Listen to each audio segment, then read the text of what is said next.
वाहिगुरु साहिब जीओ दोहरा। टापू तो विशाल सो बहु पर्वत जे माहे। नगर देव गंधार वन राक्षस बसै तहाहे। टापू तो विशाल सो। वाहिगुरु जी का खालसा वाहिगुरु जी की फतेह। परम प्रीतवान सतगुरु जी की साज नवाजी। गुरु प्यारी गुरु सवारी साध संगत जीओ। पतित पावन भगत वचन किरपा दे खजाने। राजान राज भानान भान देवान देव उपमा महान सतगुरु। धन धन आदि श्री गुरु ग्रंथ साहिब महाराज सच्चे पातशाह जी की पावन पवित्र हजूरी अंदर सतगुरु के दरों करों वरों साए हुए महापुरख शहीद बाबा निहाल सिंह जी, संत बाबा हरनाम सिंह जी के पावन पवित्र अस्थानां ते गुरु की हाजिर हजूरी अंदर संगत रूप विच आपां रल मिल के जुड़ बैठे हाँ। संध्या के सजे हुए दीवाना विच रबी बाणी के कीर्तन उपरंत रहरास साहिब जी का पाठ सरवण किया है। उपरंत नितनेम के मुताबक जगत गुरु धन धन साहिब श्री गुरु नानक देव जी महाराज सच्चे पातशाह उन्हां दे पावन पवित्र जीवन की लड़ीवार इतिहासक कथा के दीवान दे विच हाज़री भर रहे हैं। सो प्रेमियों, सतगुरु नानक देव जी महाराज सच्चे पातशाह देशों देशांतरां नूं तारदे हुए बिशंबरपुर नगर तो बाद पटना शहर तो सालसराय जौहरी नूं तार के उपरंत समुंदर विचले टापूआं वाली धरती के उत्ते चरण पा के इस जमीन नूं इस जगह नूं पवित्र कर रहे हैं। इत्थों के वसनीकां नूं इत्थों के राजियां नूं शुभ उपदेश सतगुरु सच्चे पातशाह जी ने बख्शिश किया है। सतगुरु धन गुरु नानक देव महाराज सच्चे पातशाह जी ने झंडे बाढ़ी नूं तारन तो बाद इंद्र सैन नूं ते इस नगर के राजे सुदर सैन नूं तारन तो बाद सतगुरु सच्चे पातशाह जी अगले टापू उत्ते गए हैं। इत्थे साध संगत जी राजा मधुर बैन वो इत्थे राज करता है। सतगुरु सच्चे पातशाह जी ने इसनों भी शुभ उपदेश दिता है, क्योंकि इसने सतगुरु नानक देव महाराज सच्चे पातशाह जी की महिमा सुनी हुई सी। ये पता करने वास्ते पहुँचा कि ये वही नानक तपा जी हैं जिन्हों ने राजे सुदर सैन नूं 17 राजियां दा वड्डा महाराजा बना दिता है। बहुत बख्शिशां कीतियां हन। झंडे बाढ़ी नूं ब्रह्म ज्ञान की दात बख्शिश करके गुरमुख पदवी गुरमत प्रचार की सेवा बख्श के आए हैं।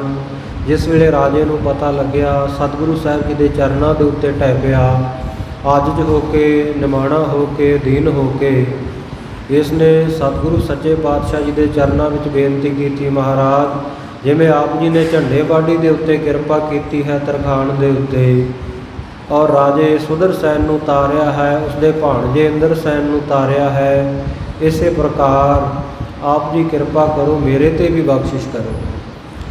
सतगुरु सच्चे पातशाह यदि भावना वेख के बहुत प्रसन्न होए। कहते भाई एक वाहिगुरु परमेश्वर का नाम जपिया कर। नाम जपण दे नाल ही लोक सुखिया ते परलोक सहेला होना है। महाराज मैनू भी नाम जपण की लोड़ है। मैं तो कर्म धर्म वर्त पूजा बहुत कुछ धर्म के कर्म कांड करता हाँ कि मेरी इन्हां नाल मुक्ति नहीं हो सकती।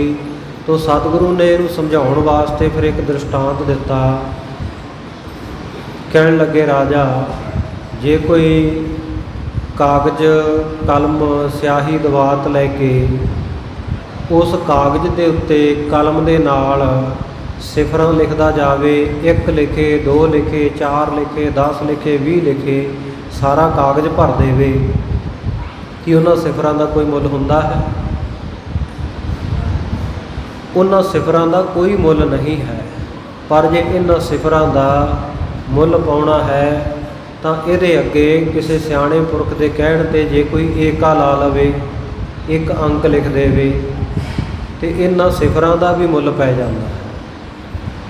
ਏਕਾ ਅੱਗੇ ਲਿਖਿਆ, ਉਹਦੇ ਪਿੱਛੇ ਇੱਕ ਸਿਫਰ ਲਿਖ ਲਈ ਤੇ ਗਿਣਤੀ 1 ਤੋਂ ਵੱਧ ਕੇ 10 ਗੁਣਾ ਹੋ ਗਈ, 10 ਹੋ ਗਏ। ਇੱਕ ਸਿਫਰ ਹੋਰ ਲਿਖ ਦਿੱਤੀ ਤੇ ਗਿਣਤੀ 10 ਗੁਣਾ ਹੋਰ ਵੱਧ ਕੇ 10 ਤੋਂ 100 ਹੋ ਜਾਂਦੀ ਹੈ। ਇੱਕ ਹੋਰ ਲਾ ਲਓ, 100 ਤੋਂ 1000 ਹੋ ਜਾਏਗੀ। 10-10 ਗੁਣਾ ਗਿਣਤੀ ਵੱਧਦੀ ਜਾਏਗੀ। ਇਕੱਲੀ ਸਿਫਰ ਦਾ ਮੁੱਲ ਕੋਈ ਨਹੀਂ, ਪਰ ਅੱਗੇ ਇੱਕ ਲਾਉਣਾ ਪਏਗਾ।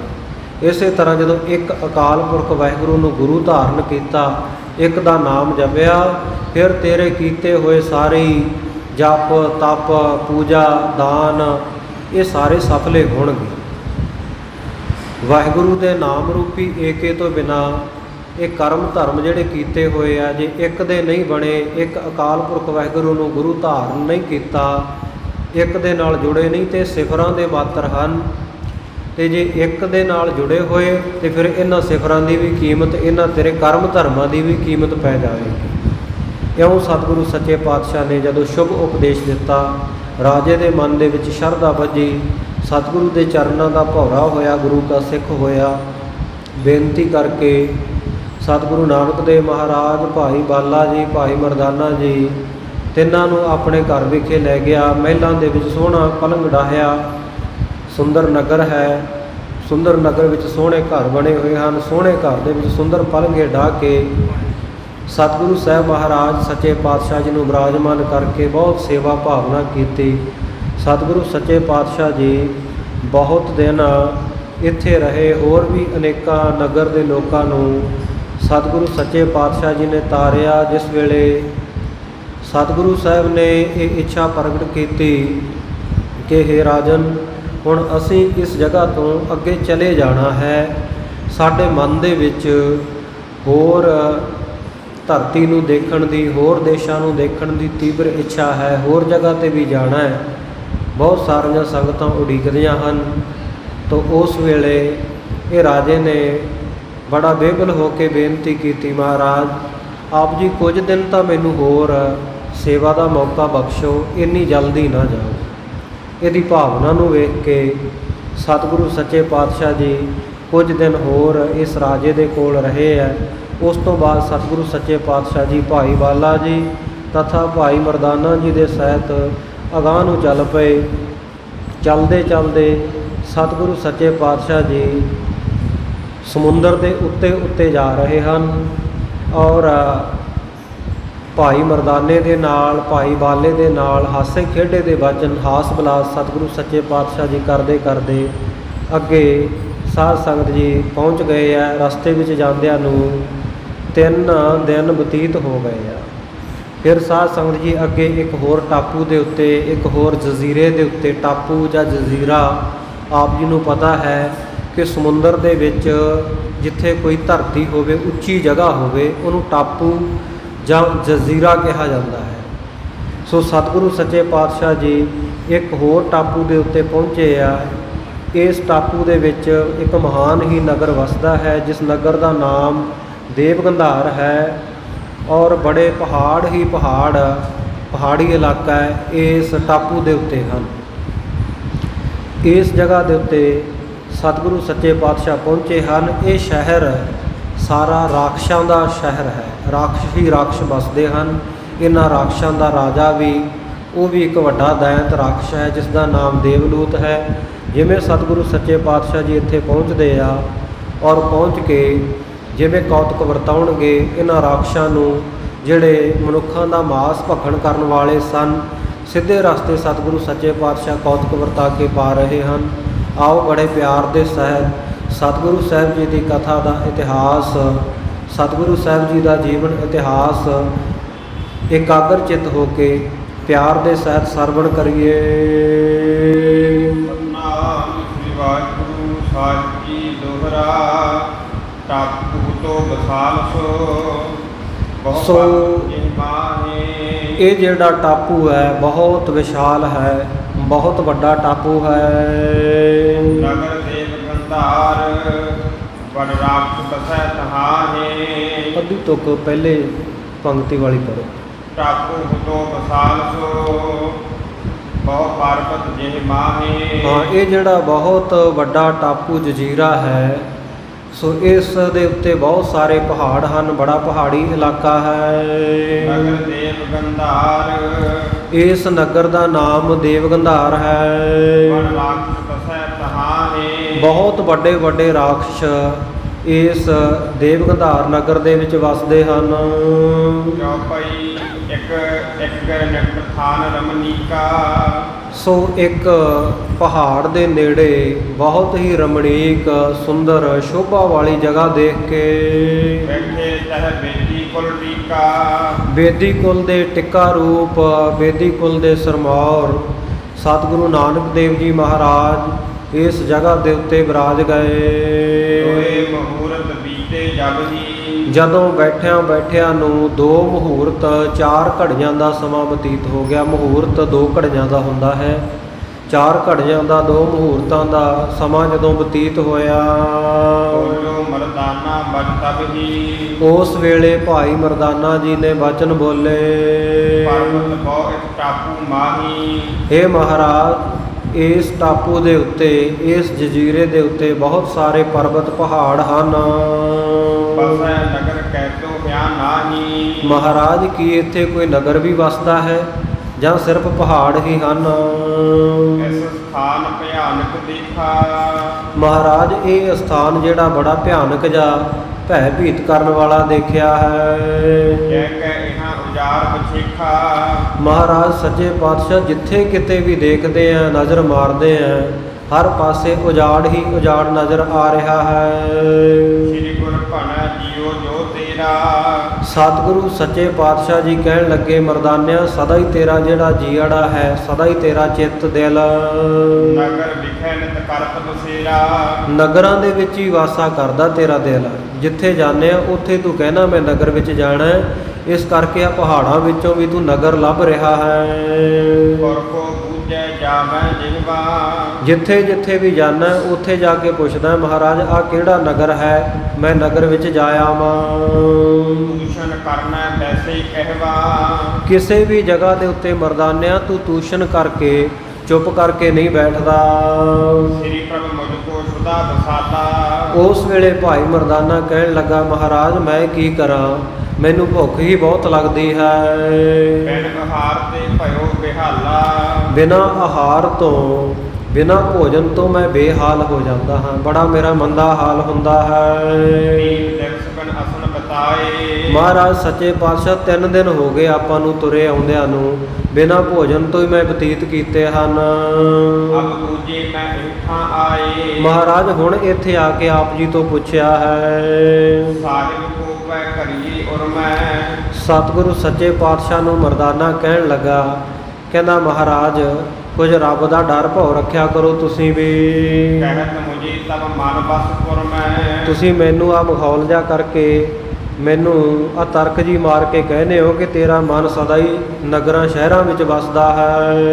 ਕਹੂੰ ਕਹੂੰ ਹੁਣ ਪਾਏ ਬਹਾਰਾ। ਮਹਾਰਾਜ ਸੱਚੇ ਪਾਤਸ਼ਾਹ, ਕਿੱਥੇ ਕਿੱਥੇ ਮੈਂ ਭੋਜਨ ਪ੍ਰਾਪਤ ਕਰਾਂ?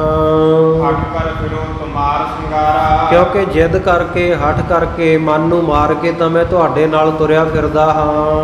ਦੋਹਰਾ ਤਰਕ ਤੋ ਮੋਕੋ ਅਬੈ। ਤੇ ਮਹਾਰਾਜ ਹੁਣ ਤੁਸੀਂ ਮੈਨੂੰ ਤਰਕ ਦਿਓ, ਮੇਰੇ ਤੇ ਤਰਕਾਂ ਮਾਰ ਰਹੇ ਹੋ। ਕੈਸੇ ਹੋਏ ਨਿਵਾਹੇ। ਮਹਾਰਾਜ ਤੁਹਾਡੇ ਨਾਲ ਮੇਰਾ ਨਿਰਵਾਹ ਕਿਵੇਂ ਹੋਵੇਗਾ? ਸੁਦਾ ਸੰਗ ਬਹਿਬਲ ਭਇਓ। ਮੈਂ ਤਾਂ ਭੁੱਖ ਦੇ ਨਾਲ ਬਹੁਤ ਬੇਬਲ ਵਿਆਕੁਲ ਹੋ ਗਿਆ ਹਾਂ। ਆਪ ਹਸੀਨਤ ਪ੍ਰਾਹੇ। ਤੇ ਮਹਾਰਾਜ ਤੁਹਾਨੂੰ ਹਾਸੀ ਸੁਝਦੀ ਹੈ, ਤੁਸੀਂ ਮੇਰੇ ਤੇ ਹੱਸ ਰਹੇ ਹੋ। ਚੌਪਈ ਸ੍ਰੀ ਅੰਗਦ ਜੀ ਸੁਨੋ ਕਿਰਪਾਲਾ। ਉਸ ਵੇਲੇ ਭਾਈ ਬਾਲਾ ਜੀ ਖਡੂਰ ਸਾਹਿਬ ਵਿਖੇ ਬੈਠੇ ਕਥਾ ਸੁਣਾਉਂਦੇ, ਗੁਰੂ ਅੰਗਦ ਦੇਵ ਮਹਾਰਾਜ ਸੱਚੇ ਪਾਤਸ਼ਾਹ ਨੂੰ ਕਹਿੰਦੇ, ਹੇ ਕਿਰਪਾਲੂ ਸਤਿਗੁਰੂ ਜੀ ਅੱਗੇ ਸੁਣੋ। ਟੈਕਸਟ ਮੈਂ ਬੋਲੋ ਤੇ ਕਾਲਾ। ਉਸ ਵੇਲੇ ਭਾਈ ਬਾਲਾ ਕਹਿਣ ਲੱਗੇ, ਮੈਂ ਹੱਸਦਾ ਹੱਸਦਾ ਬੋਲਿਆ, ਮਰਦਾਨਾ ਹੈ ਸਾਚ ਉਚਾਰਤ। ਹੇ ਗੁਰੂ ਨਾਨਕ ਦੇਵ ਮਹਾਰਾਜ, ਭਾਈ ਮਰਦਾਨਾ ਸੱਚਾ ਹੀ ਵਚਨ ਉਚਾਰਦਾ ਹੈ। ਜਨਮ ਸੁਭਾਉ ਸੁਦਾ ਪੁਨ ਆਰਤ। ਕਿਉਂਕਿ ਮਹਾਰਾਜ ਇਹਦਾ ਜਨਮ ਦਾ ਜਾਤੀ ਸੁਭਾਅ, ਮਰਾਸੀਆਂ ਦਾ ਸੁਭਾਅ ਹੀ ਹੁੰਦਾ ਬਹੁਤਾ ਬੋਲਣਾ, ਇਸ ਕਰਕੇ ਆਦਤ ਤੋਂ ਮਜਬੂਰ ਹੈ, ਇਹ ਬਹੁਤਾ ਬੋਲਦਾ। ਸ਼ੁਦਾ ਪੁਨ ਆਰਤ, ਬਾਕੀ ਇਹਨੂੰ ਭੁੱਖ ਦਾ ਦੁੱਖ ਵੀ ਬੜਾ ਤੰਗ ਕਰਦਾ ਹੈ। ਬਣੀ ਏਕ ਸੀ ਦੋਨੋਂ ਬਾਤੀ, ਇੱਕੋ ਜਿਹੀਆਂ ਦੋਨੇ ਗੱਲਾਂ ਬਣ ਗਈਆਂ ਹਨ। ਹਿਰਦੇ ਧੀਰ ਧਰੈ ਕੇ ਭਾਂਤੀ, ਮਹਾਰਾਜ ਹਿਰਦੇ ਦੇ ਵਿੱਚ ਕਿਵੇਂ ਹੌਸਲਾ ਧਾਰੇ, ਕਿਹੜੇ ਤਰੀਕੇ ਦੇ ਨਾਲ ਮਰਦਾਨੇ ਦੇ ਦਿਲ ਨੂੰ ਧੀਰਜ ਵੱਜੇ।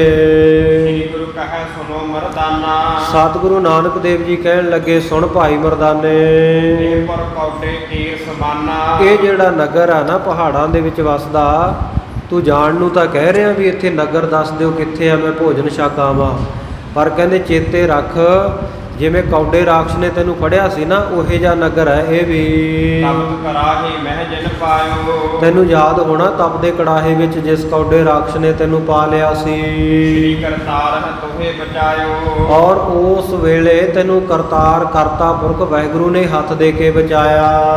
ਅਗੁਨ ਜਾਗੋ ਨਗਰ ਮਝਾਰੀ, ਹੁਣ ਕਹਿੰਦੇ ਤੂੰ ਫੇਰ ਇਸ ਨਗਰ ਦੇ ਵਿੱਚ ਜਾਣਾ ਚਾਹੁੰਦਾ ਹੈ। ਸ੍ਰੀ ਪ੍ਰਭ ਕਰੈ ਤੋਰ ਰਖਵਾਰੀ, ਤੇ ਕਹਿੰਦੇ ਚੱਲ ਫਿਰ ਜਾ, ਹੁਣ ਤੂੰ ਇਸ ਨਗਰ ਦੇ ਵਿੱਚ ਚਲਿਆ ਜਾ, ਵਾਹਿਗੁਰੂ ਪਰਮੇਸ਼ਰ ਤੇਰੀ ਰੱਖਿਆ ਕਰੇਗਾ। ਮਰਦਾਨਾ ਕਹਿ ਜਰੋ ਸੁ ਨਗਰਾ, ਜਦੋਂ ਭਾਈ ਮਰਦਾਨੇ ਨੇ ਆਹ ਗੱਲ ਸੁਣੀ ਬਈ ਆਹ ਜਿਹੜਾ ਨਗਰ ਹੈ ਇਹ ਤਾਂ ਕੌਡੇ ਰਾਖਸ਼ ਵਾਲੇ ਹੀ ਹਾਲ ਹੈ, ਇੱਥੇ ਵੀ ਰਾਖਸ਼ ਵਸਦੇ ਆ। ਭਾਈ ਮਰਦਾਨੇ ਨੂੰ ਸਤਿਗੁਰੂ ਕਹਿੰਦੇ ਪਰ ਤੂੰ ਇਸ ਨਗਰ ਦੇ ਵਿੱਚ ਜਾ, ਤੈਨੂੰ ਜਾਣਾ ਪਏਗਾ। ਤੇ ਭਾਈ ਮਰਦਾਨਾ ਕਹਿੰਦਾ, ਮਹਾਰਾਜ ਮਰਦਾਨਾ ਕਹੈ ਜਰੋ ਸੋ ਨਗਰਾ, ਮਰਦਾਨਾ ਕਹਿੰਦਾ ਮਹਾਰਾਜ ਅੱਗ ਲੱਗੇ ਇਹ ਜੇ ਸ਼ਹਿਰ ਨੂੰ, ਕਬਹ ਨ ਜਾਵੋ ਤਿਹ ਕੇ ਦਗਰਾ। ਮੈਂ ਤਾਂ ਮਹਾਰਾਜ ਇਹੋ ਜਿਹੇ ਸ਼ਹਿਰ ਦੇ ਰਸਤੇ ਵੀ ਨਾ ਪਵਾਂ ਕਦੇ। ਕਿਉ ਹੂੰ ਬਚੇ ਤਬੈ ਮਮ ਪ੍ਰਾਨਾ, ਪਤਾ ਨਹੀਂ ਕਿਵੇਂ ਉਸ ਵੇਲੇ ਮੇਰੇ ਪ੍ਰਾਣ ਬਚ ਗਏ ਸੀ ਕੌਡੇ ਰਾਖਸ਼ ਕੋਲੋਂ। ਅਬ ਕਹਿ ਕੇ ਕਰ ਹੈ ਕੋ ਖਾਨਾ, ਤੇ ਮਹਾਰਾਜ ਜੇ ਮੈਂ ਹੁਣ ਰਾਖਸ਼ਾਂ ਕੋਲ ਜਾਵਾਂਗਾ ਤੇ ਮੈਨੂੰ ਕੋਈ ਨਾ ਕੋਈ ਰਾਖਸ਼ ਫੜ ਕੇ ਖਾ ਜਾਵੇਗਾ। ਸੁਣ ਕੇ ਬੈਠੇ ਕਹਿਓ ਗੁਰ ਪੂਰਨ, ਸਤਿਗੁਰੂ ਜਿਹੜੇ ਪੂਰੇ ਗੁਰੂ ਹਨ ਗੁਰੂ ਨਾਨਕ ਦੇਵ ਜੀ ਸੁਣ ਕੇ ਹੱਸਦੇ ਹੋਏ ਕਹਿਣ ਲੱਗੇ, ਜਾਨੋ ਇਸ ਪਰ ਵਿਖੇ ਜਰੂਰਨ। ਸਤਿਗੁਰੂ ਜੀ ਕਹਿੰਦੇ ਮਰਦਾਨਿਆ ਤੇਰਾ ਇਸ ਪੁਰੀ ਵਿੱਚ ਇਸ ਨਗਰ ਦੇ ਵਿੱਚ ਜਾਣਾ ਬਹੁਤ ਜ਼ਰੂਰੀ ਹੈ। ਬਿਨਾ ਗਏ ਤੇ ਸਰਾ ਨ ਕਾਜੂ, ਤੇਰੇ ਬਿਨਾਂ ਗਏ ਤੋਂ ਜਿਹੜਾ ਕੰਮ ਅਸੀਂ ਕਰਨ ਆਏ ਆ ਉਹ ਕੰਮ ਪੂਰਾ ਨਹੀਂ ਹੋਵੇਗਾ। ਜਾਂਦੀ ਚੱਲ ਜਾਵੋ ਤੁਮ ਆਜੂ, ਇਸ ਕਰਕੇ ਸਤਿਗੁਰੂ ਜੀ ਕਹਿੰਦੇ ਤੂੰ ਹੁਣੇ ਹੀ ਇਸ ਨਗਰ ਦੇ ਵਿੱਚ ਚਲਿਆ ਜਾ। ਪ੍ਰਭ ਸੁਨ ਮੇਰੇ ਬਚਨ ਸਾਬੋ, ਉਸ ਵੇਲੇ ਭਾਈ ਮਰਦਾਨਾ ਕਹਿੰਦਾ ਮਹਾਰਾਜ ਲੱਗਦਾ ਮੈਂ ਬਹੁਤਾ ਬੋਲ ਜਾਂਦਾ ਤੇ ਤੁਹਾਨੂੰ ਕੁਝ ਵੱਧ ਘੱਟ ਬੋਲ ਗਿਆ, ਮੇਰੇ ਬਚਨ ਸੁਣ ਕੇ ਤੁਹਾਨੂੰ ਗੁੱਸਾ ਲੱਗਿਆ ਹੈ। ਰਾਖ ਝਗਤੀ ਮੁਝੈ ਹਨਾਵੋ, ਤੇ ਇਸ ਕਰਕੇ ਤੁਸੀਂ ਗੁੱਸੇ ਵਿੱਚ ਆ ਕੇ ਨਾ ਰਾਖਸ਼ਾਂ ਦੇ ਕੋਲ ਮੈਨੂੰ ਭੇਜ ਕੇ ਮੈਨੂੰ ਖਵਾਉਣਾ ਚਾਹੁੰਦੇ ਹੋ। ਕਹਿ ਕਰ ਕੋ ਪਾਵੈ ਮੁਖ ਮਾਹੀ, ਮਹਾਰਾਜ ਸੱਚੇ ਪਾਤਸ਼ਾਹ ਕੋਈ ਰਾਖਸ਼ ਫੜ ਕੇ ਮੈਨੂੰ ਆਪਣੇ ਮੂੰਹ ਵਿੱਚ ਪਾ ਲਵੇਗਾ। ਕਿਸ ਬਿਦ ਬਚਨ ਹੋਏ ਤਬ ਨਾਹੀ, ਤੇ ਮਹਾਰਾਜ ਫਿਰ ਮੇਰੇ ਕੋਲੋਂ ਤਾਂ ਬੋਲ ਕੇ ਕਿਸੇ ਨੂੰ ਆਵਾਜ਼ ਵੀ ਨਹੀਂ ਮਾਰੀ ਜਾਣੀ। ਔਰ ਦਸ਼ ਮੁਖ ਕਰ ਮੈਂ ਨਾ ਸਿਧਾਰੂ, ਤੇ ਮਹਾਰਾਜ ਫਿਰ ਪਿੰਡ ਤਾਂ ਮੈਂ ਜਾਣਾ ਕੀ ਹੈ, ਰਾਏ ਭੋਏ ਦੀ ਤਲਵੰਡੀ ਵਿੱਚ ਪਿੰਡ ਵਾਲੇ ਪਾਸੇ ਤਾਂ ਮੇਰਾ ਮੂੰਹ ਵੀ ਨਹੀਂ ਹੋਵੇਗਾ। ਮਾਰਿਓ ਚਾਹੋ ਆਪ ਤੁਮ ਮਾਰੋ, ਮਹਾਰਾਜ ਜੇ ਤੁਸੀਂ ਮੈਨੂੰ ਮਾਰਨਾ ਹੀ ਚਾਹੁੰਦੇ ਹੋ ਤੇ ਰਾਖਸ਼ਾਂ ਤੋਂ ਕਾਹਨੂੰ ਮਰਵਾਉਂਦੇ ਹੋ, ਮੈਨੂੰ ਆਪ ਹੀ ਮਾਰ ਦਿਓ ਇੱਥੇ। ਇਸ ਪ੍ਰਕਾਰ ਕੇ ਬਚਨ ਬਿਲਾਸਾ, ਇਸ ਪ੍ਰਕਾਰ ਦੇ ਬਹੁਤ ਸਾਰੇ ਬਚਨ ਬਿਲਾਸ ਹੋਏ। ਕਰਤ ਹੁਤੇ ਸੰਤਨ ਸੁਖ ਰਾਸਾ, ਸੰਤਾਂ ਨੂੰ ਸੁਖ ਦੇਣ ਵਾਲੇ ਸਤਿਗੁਰੂ ਨਾਨਕ ਦੇਵ ਜੀ ਨੇ ਵੀ ਬਚਨ ਕੀਤੇ। ਤੈਸਨ ਨਿਕਸੋ ਰਾਖਸ਼ ਰਾਜਾ, ਉਸ ਵੇਲੇ ਇਹਨਾਂ ਰਾਖਸ਼ਾਂ ਦਾ ਜਿਹੜਾ ਰਾਜਾ ਜਿਸ ਦਾ ਨਾਮ ਦੇਵਲੂਤ ਰਾਖਸ਼ ਹੈ ਉਹ ਬਾਹਰ ਨਿਕਲਿਆ। ਬਹਿਰ ਨਗਰ ਦੇ ਦੀਏ ਸਮਾਜਾ, ਆਪਣੇ ਨਗਰ ਤੋਂ ਬਾਹਰ ਆਇਆ, ਇਹਨੇ ਆਪਣੇ ਨਾਲ ਆਪਣਾ ਸਾਰਾ ਸਾਜੋ ਸਮਾਨ ਲਿਆ ਹੈ। ਜੜਿਓ ਫੇਰ ਬਿਰਤ ਕੇ ਕਾਰਨ, ਸ਼ਿਕਾਰ ਦੀ ਬਿਰਤੀ ਸ਼ਿਕਾਰ ਦੀ ਇੱਛਾ ਲੈ ਕੇ ਚੜਿਆ ਹੋਇਆ ਹੈ। ਸੰਗ ਬਡੋ ਰਾਖਸ਼ ਦਲਦਾਰਨ, ਆਪਣੇ ਨਾਲ ਇਹਨੇ ਬੜੇ ਹੀ ਭਿਆਨਕ ਰਾਖਸ਼ਾਂ ਦਾ ਦਲ ਲਿਆ ਹੋਇਆ ਹੈ। ਲਾਖ ਸਤ ਦਸ ਦੇਹ ਉਤੰਗਾ, ਸੋ ਇੱਥੇ ਕਵੀ ਜੀ ਨੇ ਲਿਖਿਆ ਵੀ ਲੱਖ ਸਪਤ 10 17 ਲੱਖ ਬਹੁਤ ਉੱਚੀ ਇਹਦੀ ਫੌਜ ਸੀ, ਬਹੁਤ ਵੱਡੀ ਫੌਜ ਦਾ ਮਾਲਕ ਸੀ। ਪਰ ਇੱਥੇ ਅਰਥ ਪ੍ਰਕਰਣ ਮੁਤਾਬਕ ਬਣੇਗਾ ਜੇ ਸ਼ਿਕਾਰ ਨੂੰ ਚੜ੍ਹਿਆ ਤੇ ਬਹੁਤ ਭਾਰੀ ਗਿਣਤੀ ਵਿੱਚ ਇਹਨੇ ਨਾਲ ਫੌਜ ਲਈ ਹੈ। ਬੜਕ ਰੂਪ ਜਨ ਮੇਚ ਕਰੰਗਾ, ਜਿਸ ਫੌਜ ਦੇ ਸਾਰੇ ਰਾਖਸ਼ ਬੜੇ ਹੀ ਬਦਸੂਰਤ ਜੇ ਆ, ਬੜਾ ਕਰੂਪ ਉਹਨਾਂ ਦੀ ਬਦ ਸ਼ਕਲ ਹੈ। ਤੇ ਜਿਨ ਮੇਚਕ ਰੰਗਾ, ਜਿਨ੍ਹਾਂ ਦੇ ਰੰਗ ਵੀ ਬੜੇ ਕਾਲੇ ਹਨ। ਕੈਦੋ ਸ਼ਾਮ ਘਟਾ ਸੋ ਆਵੈ, ਇਉਂ ਲੱਗਦਾ ਹੈ ਜਦੋਂ ਰਾਖਸ਼ਾਂ ਦੀ ਫੌਜ ਤੁਰੀ ਆਉਂਦੀ ਹੈ ਜਿਵੇਂ ਬੱਦਲਾਂ ਵਿੱਚ ਆਕਾਸ਼ ਦੇ ਵਿੱਚ ਕਾਲੇ ਬੱਦਲ ਕਾਲੀਆਂ ਘਟਾਵਾਂ ਚੜ੍ਹੀਆਂ ਹੋਣ। ਬਖਸ਼ੇ ਲਿਖਸੇ ਦਾੰਤ ਲਿਖਾਵੈ। ਸੋ ਇਸ ਪ੍ਰਕਾਰ ਉਹਨਾਂ ਦੇ ਜਿਹੜੇ ਦੰਦ ਹੈ ਕਾਲੇ ਕਾਲੇ ਮੂੰਹਾਂ ਵਾਲੇ ਜਿਹੜੇ ਰਾਖਸ਼ ਹੈ, ਚਿੱਟੇ ਚਿੱਟੇ ਉਹਨਾਂ ਦੇ ਦੰਦ ਬਗਲਿਆਂ ਵਰਗੇ ਸ਼ੋਭਦੇ ਹਨ। ਨਾਸਾਂ ਕਰਨ ਕੂਪ ਸੇ ਜਨਕੇ। ਤੇ ਜਿਨ੍ਹਾਂ ਦੀਆਂ ਨਾਸਾਂ ਅਤੇ ਕੰਨਾਂ ਦੀਆਂ ਜਿਹੜੀਆਂ ਮੋਰੀਆਂ ਸੁਰਾਖ ਹਨ ਖੂਹਾਂ ਵਰਗੇ ਹਨ। ਲੋਚਨ ਸ਼ੋਣ ਸਰਸੇ ਤਨਕੇ। ਤੇ ਜਿਨ੍ਹਾਂ ਦੇ ਨੇਤਰ ਐ ਲਹੂ ਦੇ ਰੰਗ ਵਰਗੇ ਲਾਲ ਹਨ। ਲੋਹਿਤ ਵਰਨ ਮਸਾਲਾ ਬਾਲਾ। ਤੇ ਜਿਨ੍ਹਾਂ ਦੇ ਵਾਲ ਸਿਰ ਦੇ ਕੇਸ ਬੜੇ ਲਾਖੇ ਜੇ ਰੰਗ ਦੇ ਹਨ। ਪਹਿਰੇ ਗਲ ਮੈਂ ਹਾਡਨ ਮਾਲਾ। ਇਹਨਾਂ ਨੇ ਆਪਣੇ ਗਲਾਂ ਦੇ ਵਿੱਚ ਹੱਡੀਆਂ ਦੀਆਂ ਬਾਲਾਂ ਪਹਿਨੀਆਂ ਹੋਈਆਂ ਹਨ। ਦੋਹਰਾ ਸ਼੍ਰੀ ਗੁਰੂ ਕੇ ਜੋ ਨਿਕਟ ਗੈਰ। ਸਤਿਗੁਰੂ ਨਾਨਕ ਦੇਵ ਜੀ ਮਹਾਰਾਜ ਜਿੱਥੇ ਬੈਠੇ ਆ ਵਿਰਾਜੇ ਆ, ਉਹਨਾਂ ਦੇ ਨੇੜੇ ਜਿਹੜਾ ਗਿਰ ਪਹਾੜ ਹੈ, ਰਸਤੇ ਊਰਦ ਥਾਨ। ਉਸ ਜਗ੍ਹਾ ਤੋਂ ਉੱਚੀ ਥਾਂ ਦੇ ਉੱਤੇ ਮਰਦਾਨਾ ਦੇਖਤ ਭਇਓ। ਮਰਦਾਨਾ ਉੱਚੀ ਜਗ੍ਹਾ ਤੇ ਜਾ ਕੇ ਦੇਖਦਾ ਭਇਆ। ਨਿਕਸੇ ਮਨੁ ਪ੍ਰਾਨ। ਮਾਨੋ ਭਾਈ ਮਰਦਾਨੇ ਦੇ ਤਾਂ ਪ੍ਰਾਣ ਹੀ ਨਿਕਲ ਗਏ, ਜਾਨ ਹੀ ਨਿਕਲ ਗਈ। ਦੇਖ ਕੇ ਕੀ ਦੇਖਦਾ ਹੈ? ਭਈ ਪੀਤ ਭਇਓ ਕੰਪਤ ਸਰਬੰਗਾ। ਚਿਹਰਾ ਪੀਲਾ ਪੈ ਗਿਆ, ਬੱਗਾ ਫੂਸ ਹੋ ਗਿਆ, ਸਾਰਾ ਸਰੀਰ ਕੰਬਦਾ ਹੈ। ਬਹੁਤੇ ਬੋਲ ਨਾ ਸਕੈ ਨਸੰਗਾ। ਤੇ ਮੁਖ ਤੋਂ ਹੁਣ ਬੋਲ ਨਹੀਂ ਸਕਦਾ, ਨਿਸੰਗ ਜਾ ਹੋ ਕੇ, ਜਿਵੇਂ ਪਹਿਲਾਂ ਮਹਾਰਾਜ ਨੂੰ ਬੋਲੀ ਜਾਂਦਾ ਸੀ ਨਾ, ਇਸ ਪ੍ਰਕਾਰ ਹੁਣ ਮਰਦਾਨੇ ਦੀ ਤਾਂ ਬੋਲ ਬਾਣੀ ਬੰਦ ਹੋ ਗਈ। ਮਰੇ ਕੁਥਾਏ ਆਏ ਕਰ ਅਬਹੀ। ਕਹਿੰਦਾ ਬੜੀ ਭੈੜੀ ਥਾਂ ਤੇ ਆ ਕੇ ਮਰ ਗਏ ਆਪਾਂ ਤਾਂ। ਜੀਵਨ ਹੋਏ ਹਮਾਰ ਨ ਕਬਹੀ। ਹੁਣ ਨਹੀਂ ਇਸ ਤੋਂ ਬਾਅਦ ਸਾਡਾ ਕਦੇ ਜੀਵਨ ਹੋਣਾ, ਮਾਰ ਦੇਣਗੇ ਆਪਾਂ ਨੂੰ। ਦੋਹਰਾ ਕਰਕੇ ਸੰਗ ਬਤਾਵਈ। ਉਸ ਵੇਲੇ ਸਤਿਗੁਰੂ ਸੱਚੇ ਪਾਤਸ਼ਾਹ ਜੀ ਨੂੰ ਇਸ਼ਾਰੇ ਕਰ ਕਰਕੇ ਦੱਸਦਾ ਹੈ, ਕਰੋ ਪਾਪ ਜੇ ਕੋਏ। ਮਹਾਰਾਜ ਜੇ ਕੋਈ ਯਤਨ ਹੋ ਸਕਦਾ, ਉਪਰਾਲਾ ਕੋਈ ਉਪਾਅ ਹੋ ਸਕਦਾ ਤਾਂ ਕਰ ਲਓ। ਰਾਖਸ਼ ਹੈ ਆਨ ਕਰ। ਮਹਾਰਾਜ ਰਾਖਸ਼ ਆ ਕੇ ਖਾ ਜਾਣਗੇ। ਨਿਸ਼ਚੈ ਮ੍ਰਿਤ ਅਬ ਹੋਏ। ਹੁਣ ਤਾਂ ਨਿਸ਼ਚੈ ਹੀ ਪੱਕੀ ਗੱਲ ਹੈ, ਮੌਤ ਹੋ ਹੀ ਜਾਣੀ ਹੈ। ਜੋ ਪਈ ਜਿਉਂ ਜਿਉਂ ਰਾਖਸ਼ ਢਿੱਗ ਚੱਲ ਆਵੈ। ਜਿਵੇਂ ਜਿਵੇਂ ਇਹ ਰਾਖਸ਼ ਚੱਲ ਕੇ ਨੇੜੇ ਪਹੁੰਚ ਰਹੇ ਹਨ, ਜੋ ਮਰਦਾਨਾ ਸੁਖ ਜੋ ਜਾਵੈ। ਤਿਉਂ ਤਿਉਂ ਮਰਦਾਨਾ ਸੁੰਗੜਦਾ ਜਾ ਰਿਹਾ ਹੈ। ਭਾਗਨ ਜਹੈ ਨ ਉਤਬ ਸਕਈ। ਭੱਜਣਾ ਤਾਂ ਚਾਹੁੰਦਾ ਹੈ ਪਰ ਉੱਠ ਨਹੀਂ ਸਕਦਾ, ਹਿੰਮਤ ਨਹੀਂ ਪੈਂਦੀ ਵੀ ਭੱਜ ਕੇ ਜਾਊਂਗਾ, ਕਿੱਥੇ ਫੜ ਲੈਣਗੇ। ਹਮਨ ਦੇਖੈ ਅਤੁ ਤਕਈ। ਭਾਈ ਬਾਲਾ ਜੀ ਕਹਿੰਦੇ ਅਸੀਂ, ਮੈਂ ਅਤੇ ਸਤਿਗੁਰੂ ਨਾਨਕ ਦੇਵ ਜੀ, ਅਸੀਂ ਤਾਂ ਨਹੀਂ ਦੇਖਦੇ ਕਿਸੇ ਪਾਸੇ, ਪਰ ਭਾਈ ਮਰਦਾਨਾ ਬਿਟਰ ਇੱਧਰ ਉੱਧਰ ਤੱਕਦਾ ਹੈ। ਇਸ ਵੇਲੇ ਦੇਖੋ ਦਇਆ ਅਵਾਸਾ। ਜਦੋਂ ਆਹ ਹਾਲਤ ਭਾਈ ਮਰਦਾਨੇ ਦੀ ਦਇਆ ਦੇ ਘਰ ਸਤਿਗੁਰੂ ਨਾਨਕ ਦੇਵ ਜੀ ਨੇ ਦੇਖੀ, ਭੈ ਖੰਡਨ ਹਿਤ ਬਚਨ ਪ੍ਰਕਾਸ਼ਾ। ਸਤਿਗੁਰੂ ਸੱਚੇ ਪਾਤਸ਼ਾਹ ਨੇ ਭਾਈ ਮਰਦਾਨੇ ਦੇ ਭੈ ਨੂੰ, ਡਰ ਨੂੰ ਖੰਡਣ ਵਾਸਤੇ, ਨਾਸ਼ ਕਰਨ ਵਾਸਤੇ ਬਚਨ ਬੋਲੇ। ਮਰਦਾਨੇ ਔਰ ਧੀਰਜ ਧਰੀਏ। ਇਹ ਭਾਈ ਮਰਦਾਨੇ ਦਿਲ ਦੇ ਵਿੱਚ ਹੌਸਲਾ ਰੱਖ। ਸ੍ਰੀ ਪ੍ਰਭ ਕੋ ਮੁਖ ਨਾਮ ਉਚਰੀਏ। ਅਕਾਲ ਪੁਰਖ ਵਾਹਿਗੁਰੂ ਦਾ ਨਾਮ, ਸਤ ਕਰਤਾਰ ਸਤਨਾਮ ਵਾਹਿਗੁਰੂ ਮੁਖੋਂ ਜਪ। ਨਿਰਭੈ ਬੈ ਕਰ ਦੇਖ ਤਮਾਸ਼ਾ। ਤੇ ਨਿਰਭੈ ਹੋ ਕੇ, ਡਰ ਨਾ ਭੈ ਤੋਂ ਰਹਿਤ ਹੋ ਕੇ ਤੂੰ ਤਮਾਸ਼ਾ ਵੇਖ ਇੱਥੇ ਹੁੰਦਾ ਕੀ ਹੈ। ਕਿਉ ਕਹਿ ਭੂਸ਼ਣ ਭੇ ਸੁਖ ਰਾਸਾ। ਇਉਂ ਕਹਿ ਕੇ ਸੁੱਖਾਂ ਦੀ ਰਾਸ ਸਤਿਗੁਰੂ ਨਾਨਕ ਦੇਵ ਮਹਾਰਾਜ ਚੁੱਪ ਕਰ ਗਏ। ਮੈਂ ਉਤੋਂ ਜੋ ਰਾਖਸ਼ ਰਾਉ। ਉਹਨਾਂ ਰਾਖਸ਼ਾਂ ਦੇ ਵਿੱਚੋਂ ਜਿਹੜਾ ਇਹਨਾਂ ਦਾ ਰਾਜਾ ਦੇਵਲੂਤ ਹੈ, ਹਮ ਕੋ ਦੇਖ ਭਇਓ ਹਰ ਖਾਉ। ਉਹ ਸਾਨੂੰ ਤਿੰਨਾਂ ਨੂੰ ਉੱਥੇ ਬੈਠਿਆਂ ਵੇਖ ਕੇ ਬੜਾ ਖੁਸ਼ ਹੋਇਆ। ਨਿਜ ਸੈਨਾ ਸੰਗ ਬੋਲੋ ਬਾਨੀ। ਆਪਣੀ ਸੈਨਾ ਦੇ ਨਾਲ, ਬਾਕੀ ਦੇ ਨਾਲ ਦੇ ਰਾਖਸ਼ਾਂ ਨੂੰ ਕਹਿਣ ਲੱਗਾ, ਹਿੰਸਾ ਮੈਂ ਜੇ ਚਾਹੇ ਮਹਾਨੀ। ਜਿਸ ਰਾਖਸ਼ ਦੀ ਹਿੰਸਾ ਦੇ ਵਿੱਚ, ਜੀਵਾਂ ਨੂੰ ਮਾਰਨ ਦੇ ਵਿੱਚ ਬਹੁਤੀ ਇੱਛਾ ਹੈ, ਜਨ ਕਾਲ ਮੈਂ ਭਲੋ ਸ਼ਿਕਾਰਾ। ਕਹਿਣ ਲੱਗਾ ਵੀ ਬਹੁਤ ਚਿਰ ਕਾਲ ਦੇ ਬਾਅਦ, ਲੰਮੇ ਸਮੇਂ ਦੇ ਬਾਅਦ ਅੱਜ ਸ਼ਿਕਾਰ ਮਿਲਿਆ ਹੈ। ਮਾਨੁਖ ਆਮਿਕ ਬਣਾ ਆਹਾਰਾ। ਅੱਜ ਮਨੁੱਖਾਂ ਦਾ ਮਾਸ ਸਾਨੂੰ ਮਿਲੇਗਾ, ਮਨੁੱਖਾਂ ਦਾ ਮਾਸ ਦਾ ਅਸੀਂ ਭੋਜਨ ਕਰਾਂਗੇ। ਗਿਰ ਕੇ ਤਰ ਤੀਨੋਂ ਨਰ ਬੈਸੇ। ਆਹ ਦੇਖੋ ਪਹਾੜ ਦੇ ਹੇਠਾਂ ਤਿੰਨ ਬੰਦੇ ਬੈਠੇ ਹਨ। ਜਾਏ ਗਇਓ ਭਾਗੈ ਨ ਜੈਸੇ। ਆਪਣੇ ਨਾਲ ਦੇ ਰਾਖਸ਼ਾਂ ਨੂੰ ਕਹਿੰਦਾ ਜਾ ਕੇ ਫੜ ਲਓ, ਭੱਜ ਨਾ ਜਾਣ ਕਿਤੇ। ਸੁਨ ਕਰ ਨਿਜ ਭੂਪਤ ਕੇ ਬੈਨਾ। ਆਪਣੇ ਰਾਜੇ ਦੇਵਲੂਤ ਦੇ ਬਚਨ ਸੁਣ ਕੇ ਤ੍ਰੈ ਰਾਖਸ਼ ਆਏ ਤਜ ਸੈਨਾ। 3 ਰਾਖਸ਼ ਆਪਣੀ ਬਾਕੀ ਸੈਨਾ ਨੂੰ ਉੱਥੇ ਛੱਡ ਕੇ ਅੱਗੇ ਵਧੇ। ਜੈ ਵੈਸੇ ਬੇਦੀ ਕੁਲ ਦੀਪਾ। ਜਿੱਥੇ ਬੇਦੀ ਕੁਲ ਦੇ ਸਰਮੌਰ ਸਤਿਗੁਰੂ ਨਾਨਕ ਦੇਵ ਜੀ ਬੈਠੇ ਹਨ।